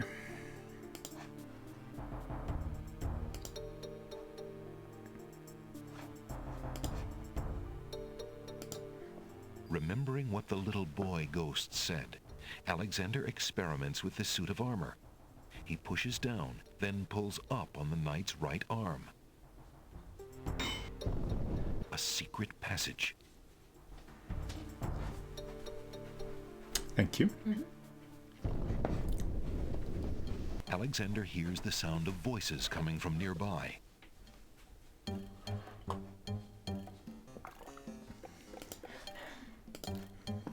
Alexander peers through the chink in the wall. Captain, I've been hearing rumors from the guards who've been watching the princess. They say lately she's been pounding on her door and begging to be let out. Ain't none of my business, sir, but news like that is upsetting the other dogs. Ain't no guard in the castle who would willingly keep the princess anywhere she don't want to be. Alhazred claims that a foreign intruder is here to assassinate her. That's why she's got to be kept under lock and key, right up until the wedding. Call me an old dog that can't learn new tricks, but I say the princess should be the one given the orders. Alhazred has been in charge for months, what with the king's death and Casima's mourning. Tonight, the wedding will seal it, and there's nothing we can do about it. Like him or not, he's our liege. Need I remind you of your oath to the crown? Aye, we've an oath. Here, For the you sake drop of the the heart. princess, Yeah. we'll not be forgetting it. He'd just better treat her well. Speaking of the Wazir, what do you reckon he's keeping in that magical room of his? It's not a magic room. It's just the door he's enchanted somehow. I say he's still got the royal treasury in there, along with whatever else he's so eager to protect. Not even the court treasurer is allowed in there anymore. I heard him in the hall the other day. He was speaking of that door. Black magic is what I say. I heard him say, Ali, but then Bay came up and started yapping at me. Enough. It is not our place to question the practices of our liege, no matter how strange. The wedding will be starting soon. Report to the throne room when you hear the music start. So I missed it the first time around, but that's like a hint that Ali is just the first part. Like, he got interrupted when he was trying to open the magic door. Okay.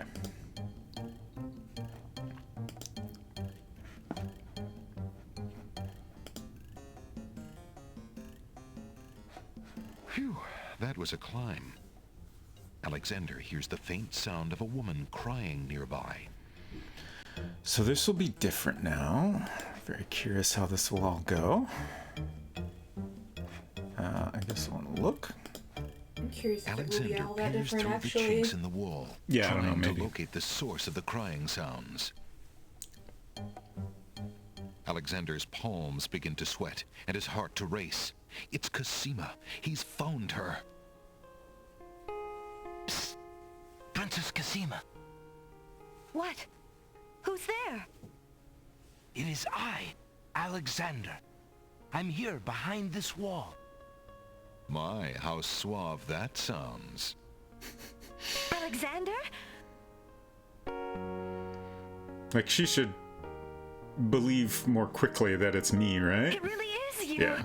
Oh, I knew you were close by, but how did you get inside the castle walls? They just kind of It's a skip long some dialogue story, there. Not important now. You did get my ring. Oh, yes. It has brought me such comfort, Alexander, to know you were close by and had not forgotten. But you shouldn't be here. You're only endangering yourself. I don't care about the danger. I would brave anything to learn. What is it? Alhazred, do you want to wed him, Casima? Oh, please believe me when I say that I never agreed to marry that man. Even when my father trusted Abdul absolutely. I never liked him. But with mother and father gone, I'm afraid there's no stopping him. If you do not wish to marry him, Casima, you shall not. I promise you. Only come with me now, and we shall escape. How? I cannot fit through this wall. Besides, do you think I could leave my kingdom, my people, in Abdul's hands? But Abdul would tear the castle apart if I were to disappear from my room. You shall have to do what you can to delay his plans from your end. I can't just leave you here. Alexander, do not despair for me. I have been safe in this room for nearly 6 months now. Abdul can be in no hurry, whatever he plans. After all, I'm to be his bride, am I not? I have been planning too, you see. I believe I can escape. If I can only get a chance to lay my hands on a weapon, there might be an opportunity in the hustle of the wedding.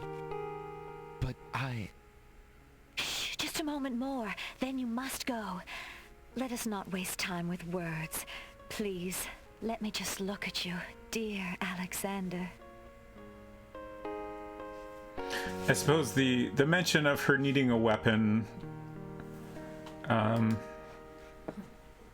it's kind of a hint that we should find that before we go into the castle.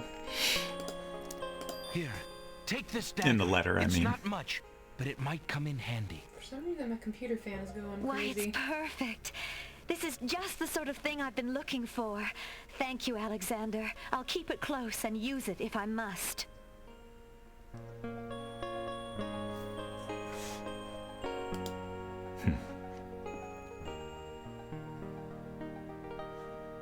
Couldn't give her back her hair ribbon. Cosima sent that ribbon to Alexander. It would be rude to return a token of a lady's affection. Okay. Oh no! Someone's coming! The lock on Cosima's door rattles abruptly. Alexander, hurry! Step away before they see you! Alexander hears scuffling and a woman's brief cry from the other side of the wall. Then, silence. Okay. To the next peeking hole.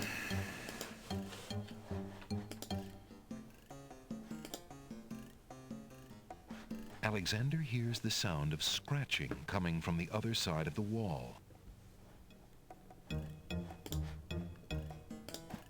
Alexander looks through the chink in the wall. I guess that could be a Dear genie Shadrach, bottle there. Salutations from the Society of the Black Cloak, etc. I guess etc. this could. My long preparations are about to come to fruition. In a matter of minutes, I will wed the lovely Cosima. Once I've established my power and my crown, I can stage another accident.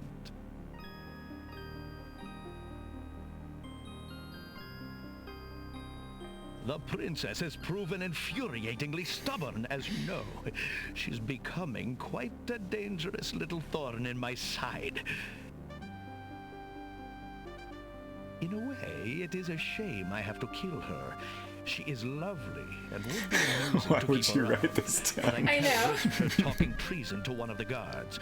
So far, I've managed to keep her locked away, but I can't continue that forever. Well, on to it now. I'd send her to you, but as you know, I had no luck in doing so with Mordak. I think he writes down the ha-ha-has. King Abdul Perhaps. Al-Hazred. Well, off to do I think crime. it's about time to see if Shamir has taken care of the wench as I asked. It's almost time for the wedding.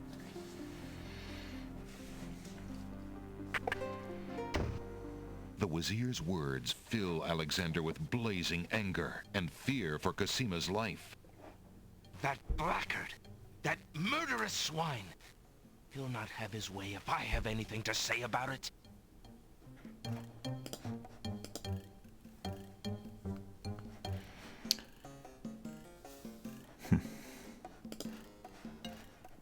The old walls are dirty and show the neglect of a forgotten place.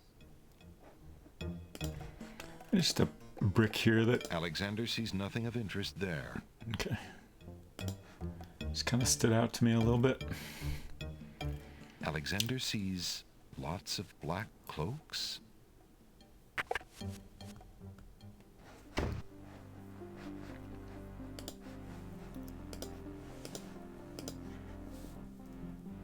Alexander inserts the skeleton key in the trunk's lock and turns it. He hears a click. Alexander opens the trunk.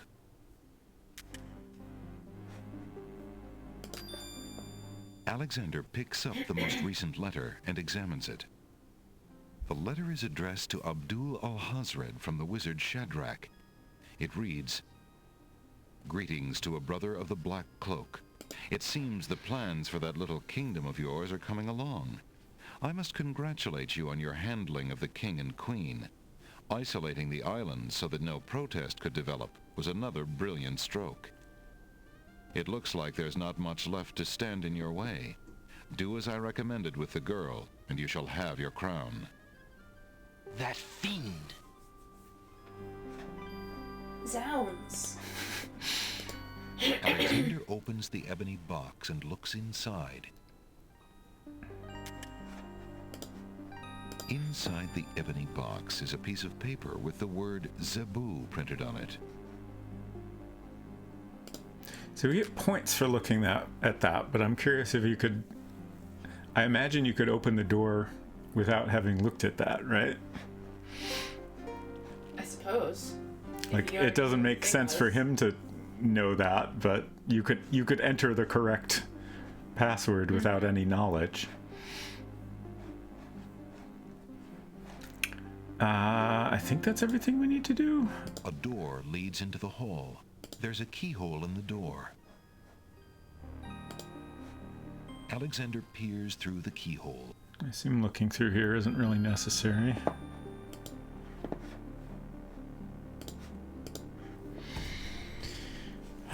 So...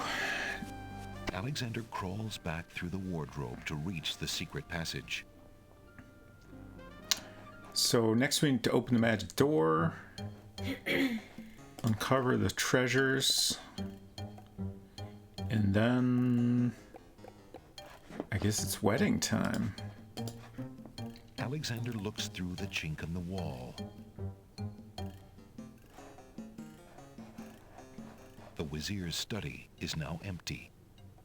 I was just curious what happens if you look through it again, and the answer is not much.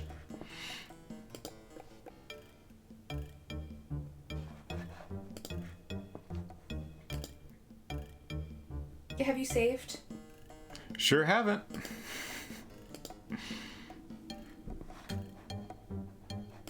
Thank you for the reminder.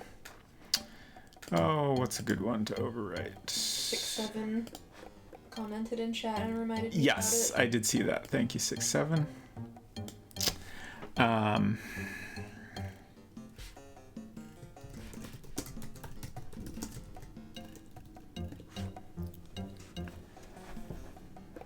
Let's peek through here again, just for kicks. Alexander takes another look through the chink in the wall. Captain Saladin has left, and the other two guard dogs are talking too quietly for Alexander to hear them.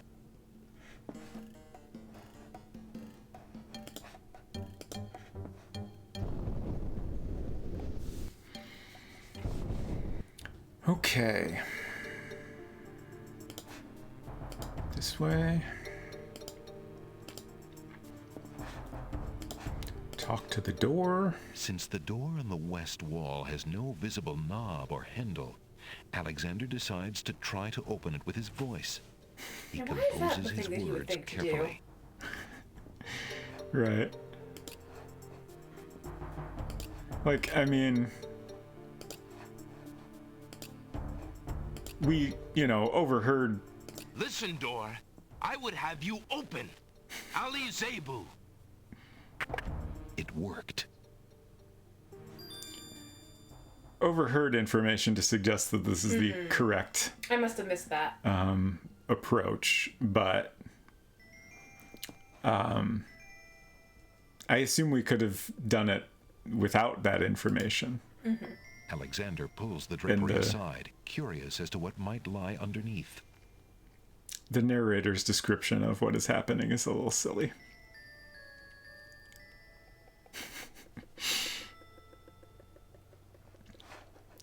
Okay, I think we needed to look at each one. On the table is a coat of arms with the head of a beast on the crest. Beast said that his coat of arms was stolen by the druids. On the table is a miniature oak tree. It looks very old. On the table is a strange-looking stone. That must be the Isle of Wonders singing stone. On the table is a fleece made of gold. That fleece must belong to the winged ones. As Alexander looks at the objects on the table, he realizes the depth of the Wazir's cunning. It must have been the Wazir or an accomplice who stole that one thing most precious to each island, and then leaked rumors that one of the other islands was responsible. What did the Wazir have to gain by causing the islands to hate one another? What indeed? I kind of thought we had gotten points for looking at each of the things, but Alexander hears the sound of music coming from the east. It sounds somewhat classical, but... oh no, it's wedding music. So we're now at 198 out of 231 points. Very curious what our... Alexander hears a door off the north hall open. Then, the sound of guard dog footsteps. The footsteps are headed this way. I'm very curious what our final score will be. And also, I'm going to do another save. Uh-oh, I hear boss music.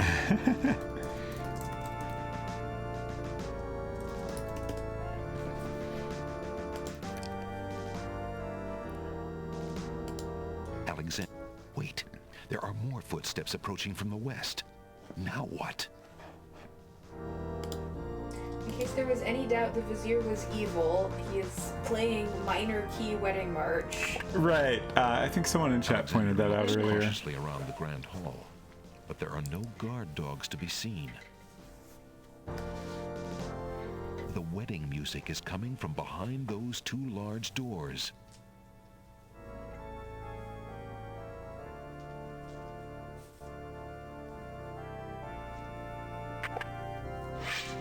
Prince Alexander, here, the Vizier will have my head for allowing you within a mile of the royal wedding. Since you are of noble birth, I will give you 5 seconds to explain your presence here before killing you.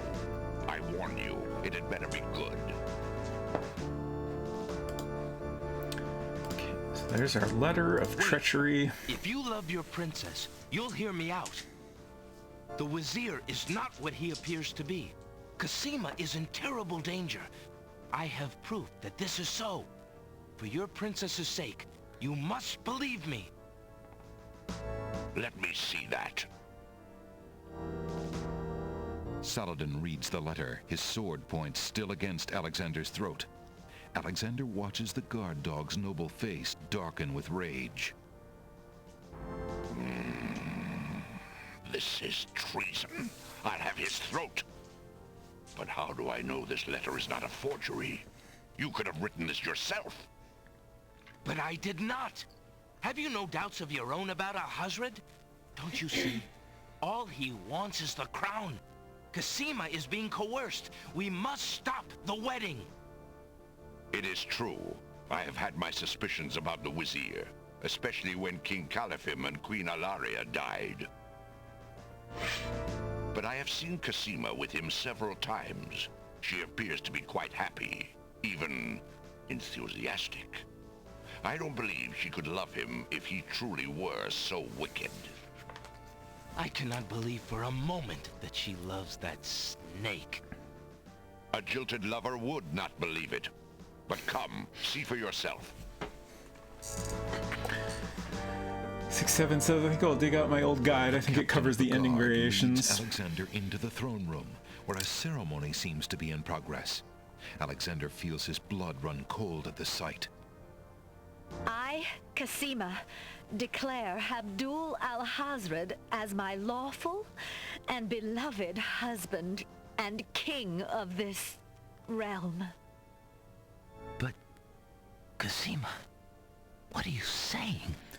But I bird-mailed you a love poem.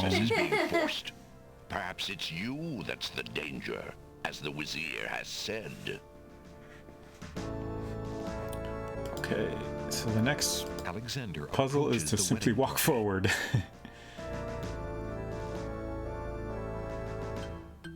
Prince Alexander here? This is an outrage! How dare you allow this traitor to get past you, Saladin? You stupid mutt! Can't you even keep the castle free of assassins during your own princess's wedding? Kill him! Kill him now! Lord Alhazred, with all due respect, you are not quite king yet. And this is a wedding ceremony, not an execution. What? How dare you contradict me, you flea-bitten mongrel! I gave a direct order. Obey me, or feel my wrath. Milady, I apologize for my behavior, but I am yours to command in all things. I wanted merely to hear your own wishes from your own lips. Tell me what it is that you wish me to do with this young man, and I will obey. Why, Captain, you heard my dear Abdul.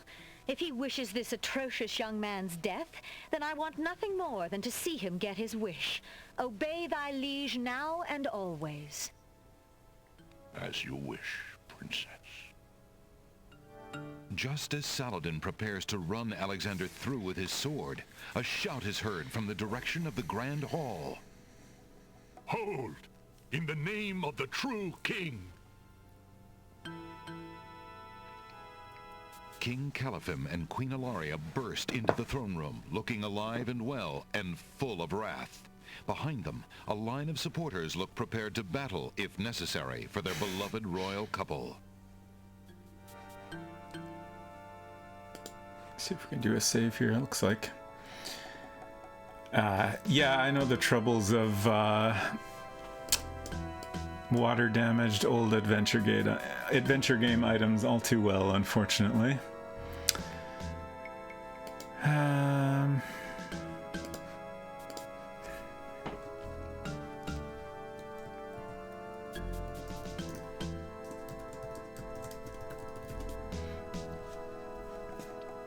Cosima, darling, are you all right?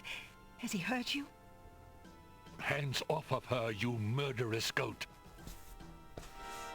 If I want your advice, I'll ask for it, Mother. But, Caliphim, that's not Cosima. I'd know my daughter anywhere. What have you done with our daughter, you devil? The lovely image of Cosima suddenly bursts into smoke and is replaced by the Wazir's genie. Why, you conniving serpent! Get him, guards! Saladin, your sword! Drat it all! You may have ruined my plans, but you won't get me, or your precious Cosima. Get them, Shamir! I command you! He's getting away! Stop him! Yes, sire, as soon as I deal with this genie. So I assume we have to chase the Wazir and then we'll deal with the genie, but I'm curious what happens if we try to give the genie a mint right now. Shamir. Alexander doesn't have time to deal with the genie now. Alhazred has left the throne room and may be on his way to the real Cosima. Okay.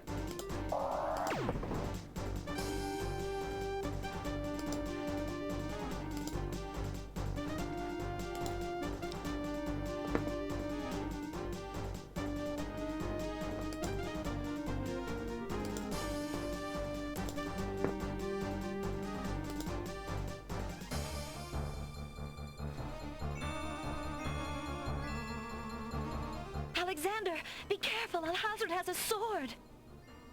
Shut up, wench! Shamir Shamazel! Get in here! Here I am, master! It's about time, you bumbling fool! How could you let him follow me? This guy's just kind of a dick to everybody, huh? Dogs, master. And then... Never mind! Just kill him! Kill him now! As you wish, master.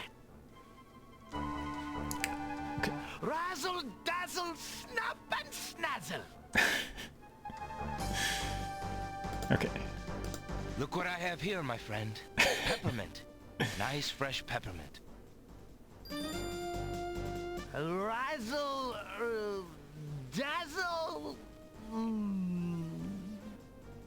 Forget the stupid peppermint. Don't you dare even think about it.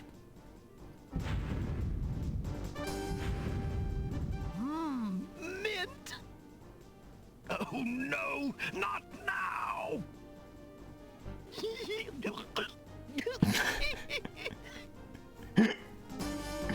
Do something, Shamir Shamazel!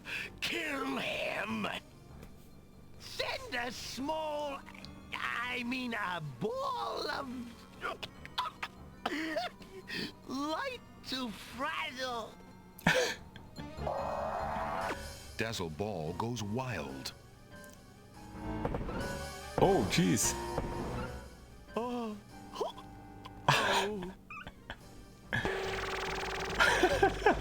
You killed my genie. He's dead? Idiot. Shit. Don't you know how valuable he was, you fool? I'll kill you myself for rage. So shall it be, Alhazred. I'm ready. I didn't expect that to kill him. I hope Alexander's good at sword fighting. Inspiration. Alexander fixes Okay, upon the path. only Oh, no. weapon in sight. Oh, jeez. Zounds! This sword must weigh a ton. Good. Then you shall only fail sooner, my prince. Okay, I'm gonna do a little safety save here.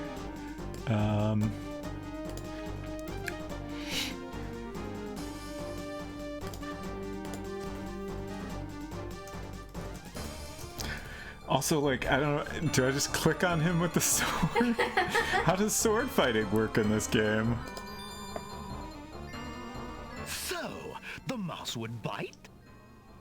This mouse shall bite, as you shall soon see. Or should Oh, she's got the say, dagger. soon feel?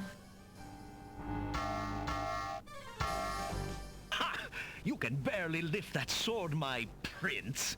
Better to lay it down now. I promise to dispatch you with little pain.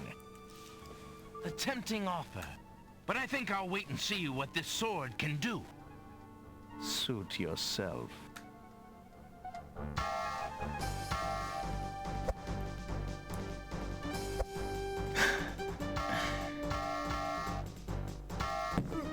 Ooh.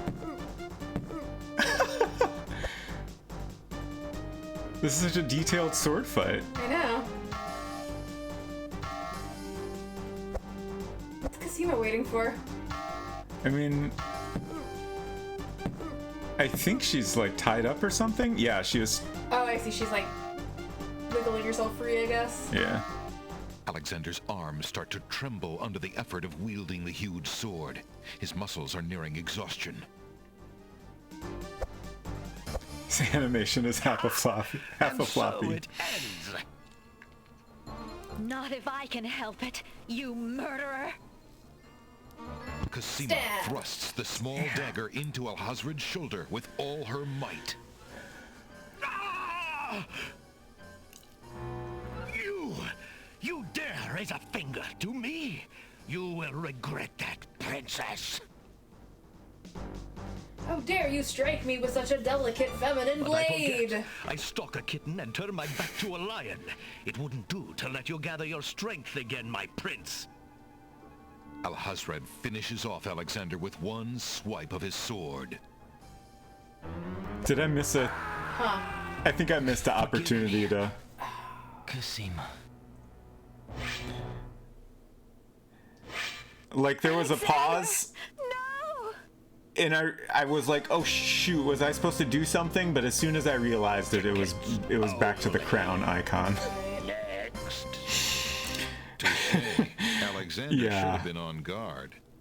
Whoops, I was distracted by things happening. Well, at least you had a safety save. Yeah, Silver says I vaguely remember that they rotoscoped this. Yeah, I think they started doing that in 5, if I remember correctly, and then they clearly went all in on that with this one. I need to take another quick bathroom break, and then we'll watch that sword fight again. Generally, the animations aren't skippable, so but you know, it was fun. So. We'll do that, and hopefully we can actually win this time, finally. Be right back.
Okay, here we go.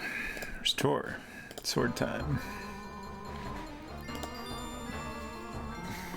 So, the mouse would bite? This mouse shall bite, as you shall soon see. Or should I say, soon feel? Ha! You can barely lift that sword, my prince. Better to lay it down now. I promise to dispatch you with little pain. A tempting offer, but I think I'll wait and see what this sword can do. Suit yourself.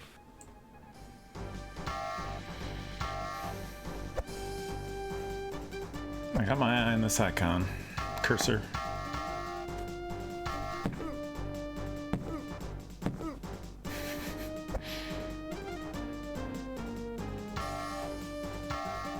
It's interesting, like, this segment,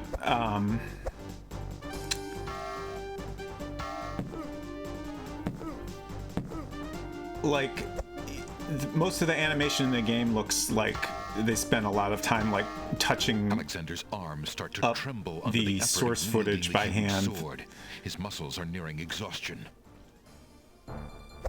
This segment looks a lot more like it was, you know, so lifted it ends. straight out of the footage they captured and, you know, just minor retouching, which is reasonable. Cosima thrusts the small dagger into Alhazred's shoulder with all her might. Ah! You Okay, dare here we raise go. a finger to me? You will regret that, princess.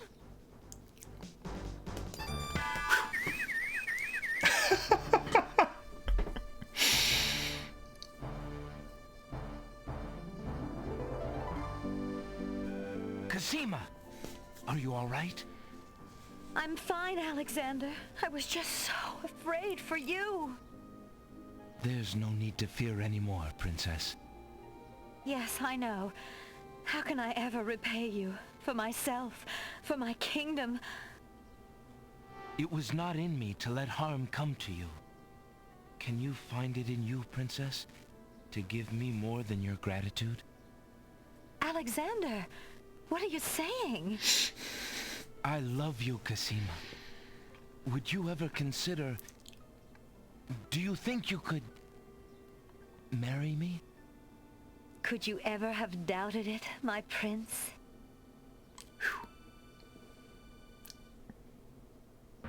Smooching.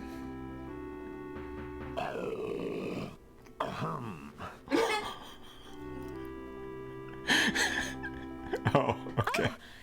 Guards! Princess Cosima, are you well? I'm quite well, thank you. Please take Abdul and put him in the dungeon. See to it that he gets a doctor. Yes, Majesty.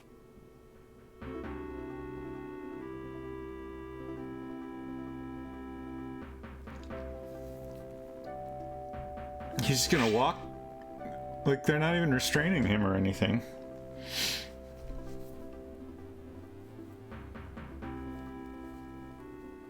He's just like, oh heck, I guess you beat me. 1 week later. Cosima and Alexander ask Captain Saladin to perform their wedding ceremony. Saladin Oh, good, is he's okay. honored to do so. I was worried about that. On this historical day of great joy in the land of the Green Isles, we witness the union of Cosima, beloved princess of this realm, and Alexander, Prince of Daventry. Do you, Prince Alexander of Daventry, take Princess Cosima to be your wife, to love and to cherish for as long as you both shall live? I do.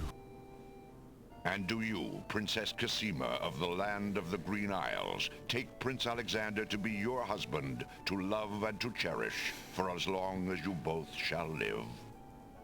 I do. Do you have a ring? I have Alexander's royal insignia ring. Very good. Please place the ring on Cosima's finger. Who gives this bride to be wed? Her mother and I willingly give our daughter's hand in wedlock. Since the groom has no family present, I will speak on his behalf.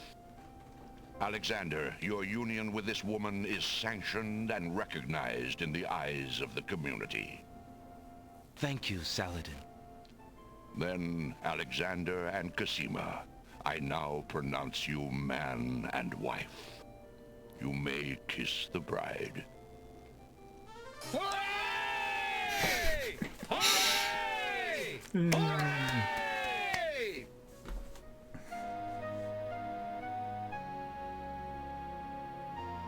Congratulations, my children. I have an important question for you both. Please hear me. Yes, sire? Alexander, I welcome you into our family with open arms. I place trust in Alhazred because I so badly wanted a son and a husband for my beloved daughter. I was wrong. But you are true and good, Alexander.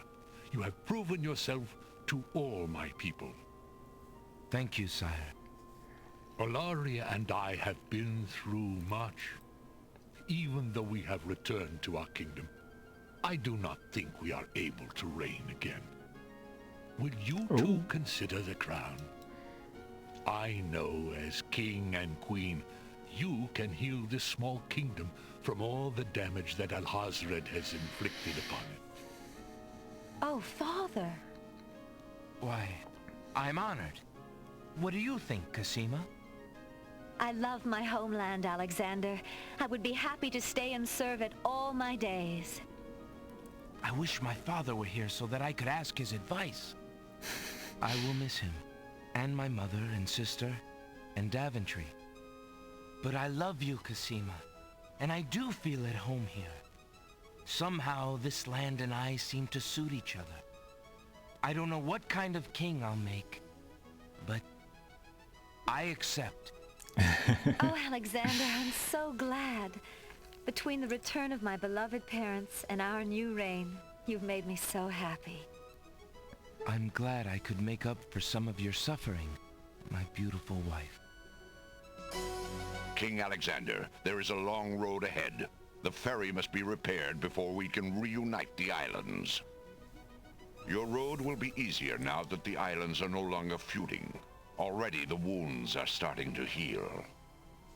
Yes, my love. Discovering the island's stolen treasures has done more to bring peace to this land than anything else. It is now clear that Alhazred had Shamir steal each of the island's most valued treasures, then blame the thefts on others to cause the islands to hate each other. Now let us celebrate our good fortune. The evil that has plagued this land is done, and a new reign begins. Long live King Alexander and Queen Cosima. Long live King Alexander! Long live Queen Cosima! Long live the land of the Green Isles! Hooray! Hooray! Hooray! I noticed that these look like McDonald's arches, and I can't stop thinking about it.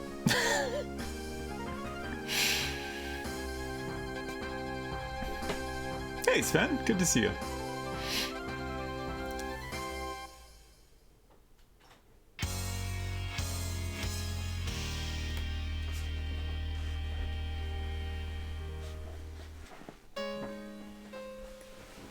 Probably the second best version of the ending, I think. As much as I hate to, we're going to turn down Girl in the Tower a little bit so we can chat.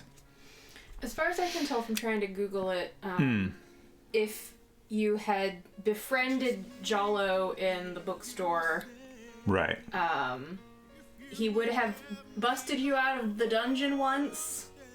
Oh, okay. So you would have had an extra chance to get out of jail. Right. And then he would also bring you the real genie's bottle. Yeah, I was pretty sure he would be involved in the ideal genie resolution. Right. The only thing I can't figure out is why he wouldn't speak to you before. Because I remember when you met him before, he didn't seem interested in talking to you. I think we needed to do something. I don't know if we needed to show him our ring before we gave that away or what. I wasn't looking at a walkthrough, so it wasn't giving me like specific tips or anything like that. But yeah, I think we must have missed something, and I don't know if there's hey.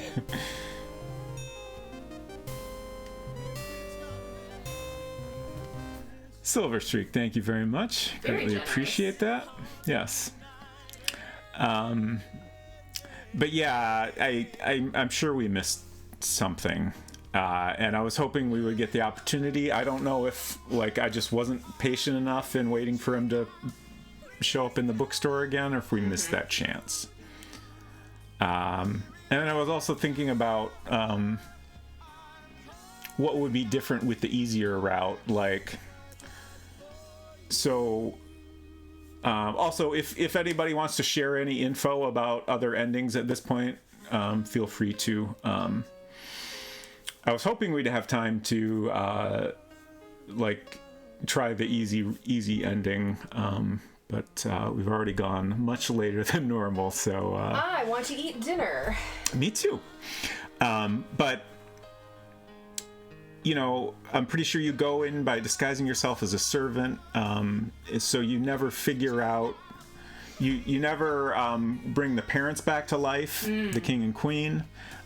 You wouldn't, I don't think, uncover the mystery of what actually happened to the stolen stuff. So, like, there's a lot of just, like... It would be a little more of a downer ending. Like, I assume you would still become king and queen, but like the kingdom's still kind of a mess because everybody still hates each other. The king and queen were murdered, so you know that's. Received 214 out of 231 points. You've completed approximately 92% of the main path puzzles in King's Quest VI. Neat. We hope you'll play again.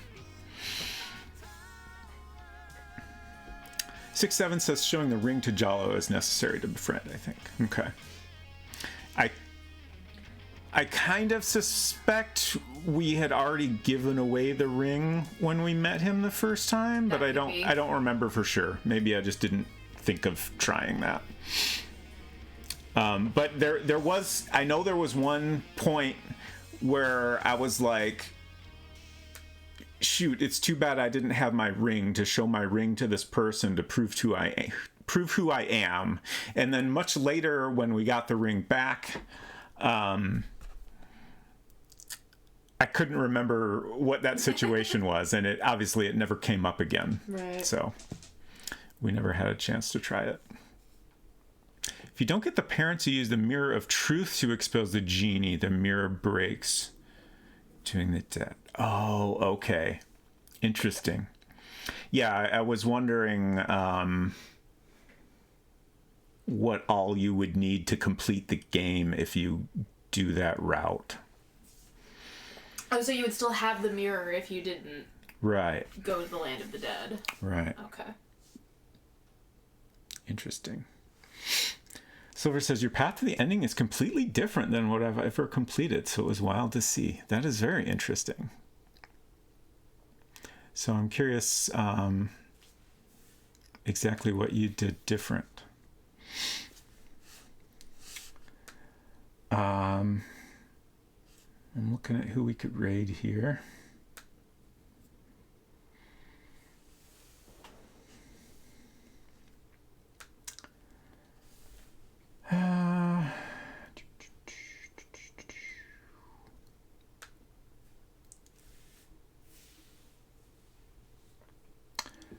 Oh yeah, we should talk about upcoming streams. Unsecret Crush will be streaming on Monday. Back on that Persona 3. Back on that Persona 3 grind. My next stream will be on Tuesday. I'm going to be starting The Colonel's Bequest on Spooky Tuesdays. So I'm very excited about that. Another Roberta Williams game that I have never played. So I'm very much looking forward to trying that for the first time. Came out around the time of King's Quest IV. It's got a similar visual style, but it's very different gameplay that's more focused on like talking to people and trying to learn information to figure out the puzzle, to figure out the mystery rather than puzzle focused. I love purse owner games.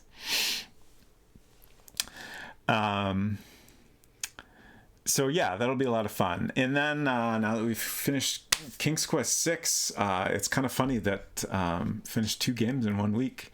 But a week from now, I will be starting King's Quest VII. And I'm very curious to see what I think of that game the second time around. Like this game, I know I played a ton. 7, my memory of it is that kind of it was all right, but I didn't love it. And I think I played it once and just finished it and never really thought about it much ever again. I don't think I've ever even seen anything of King's Quest 7. It's an interesting visual style. Like looking at it now that we've played Phantasmagoria, it looks like the interface is like, it looks like they took the Phantasmagoria FMV interface and like did a game with that but animated. Like it's more like a traditional cartoon style of animation, as opposed to, you know, like this, you know, we've got hand painted backgrounds with like, you know, rotoscoped animation that's had a lot of, you know, retouching done to make it look really perfect. And like, you know, obviously since it's rotoscoped, it's not like purely, you know, hand-drawn pixel art, but, you know, it still has that look of like polished pixel art. Whereas 7 looks more like, you know, a cell animation, like a hand-drawn 2D animation characters. I know a thing that I didn't love about it was that, like, you know, they took that approach, which, you know, if you imagine like King's Quest as a cartoon, that sounds kind of cool, but like the resolution like wasn't good enough to really sell it, so like it just looks kind of like chunky hand-drawn animation, and I felt like, at least at the time, that it didn't work out that well, and like I definitely preferred the visual style of like 5 and 6 more myself.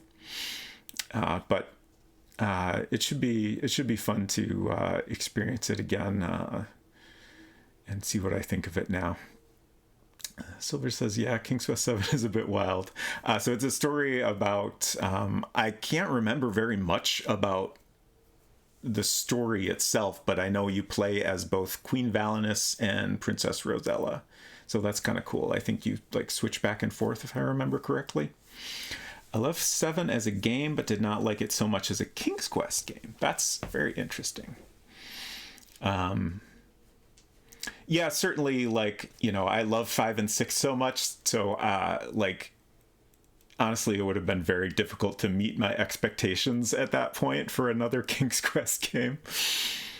So it says, if I remember correctly, they really wanted to do an interactive Disney film. Yeah, that sounds like, you know, it seems very clear that that was what they were trying to accomplish.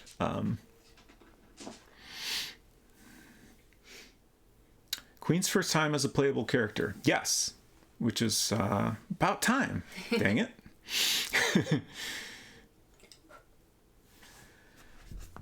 So yeah, that's everything next week. But right now, who are we gonna raid?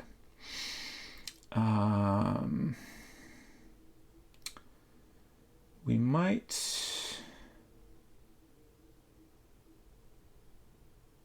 just do some animals because we really need to go eat some dinner, and I'm not seeing anything jump out at me here.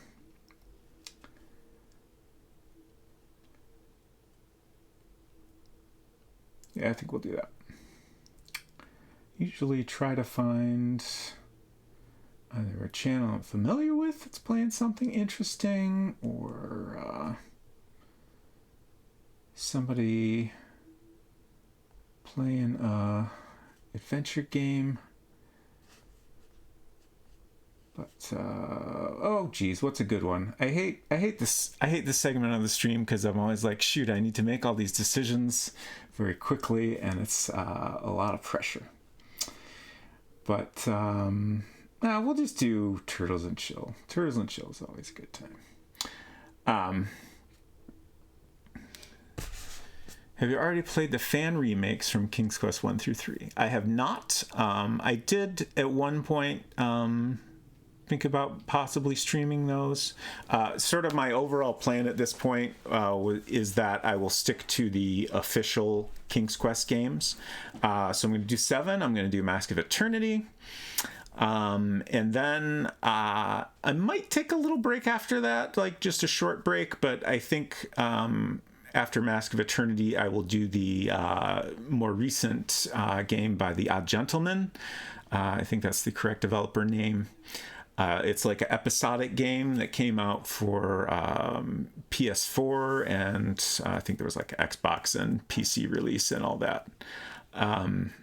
And as far as I understand, I played the first episode when it came out, but never got around to playing all of it. But I think it kind of takes place throughout the entire timeline and kind of fills in a lot of gaps in the story and stuff. So that should be kind of interesting, I think. So good. I really love the episodic game. Cool. Yeah, I'm excited to finally check out all of it. But then I think that'll be all the King's Quest games I am definitely going to stream. I still want to play King's Quest V CD-ROM voiced version. I keep trying to find time to do like a little bonus stream of that, but haven't been able to. I really want to play the remake of King's Quest 1, and I am curious to check out those fan remakes. Sven says they're really very good, especially the ones from King's Quest 1 and 2. So I'm not going to like work those into this, complete series playthrough. But I am interested in checking them out. I might do little recordings and put them up on YouTube, or maybe I'll do bonus streams here and there. Yeah, I don't plan to play them all through on stream, but I'm very curious to check them out at some point. If I remember correctly, the fan remakes can be played in ScumVM even.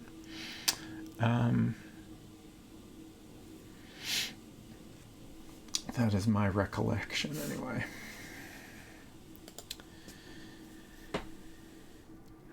Bought that ages ago and finally redeemed my key just now. Nice.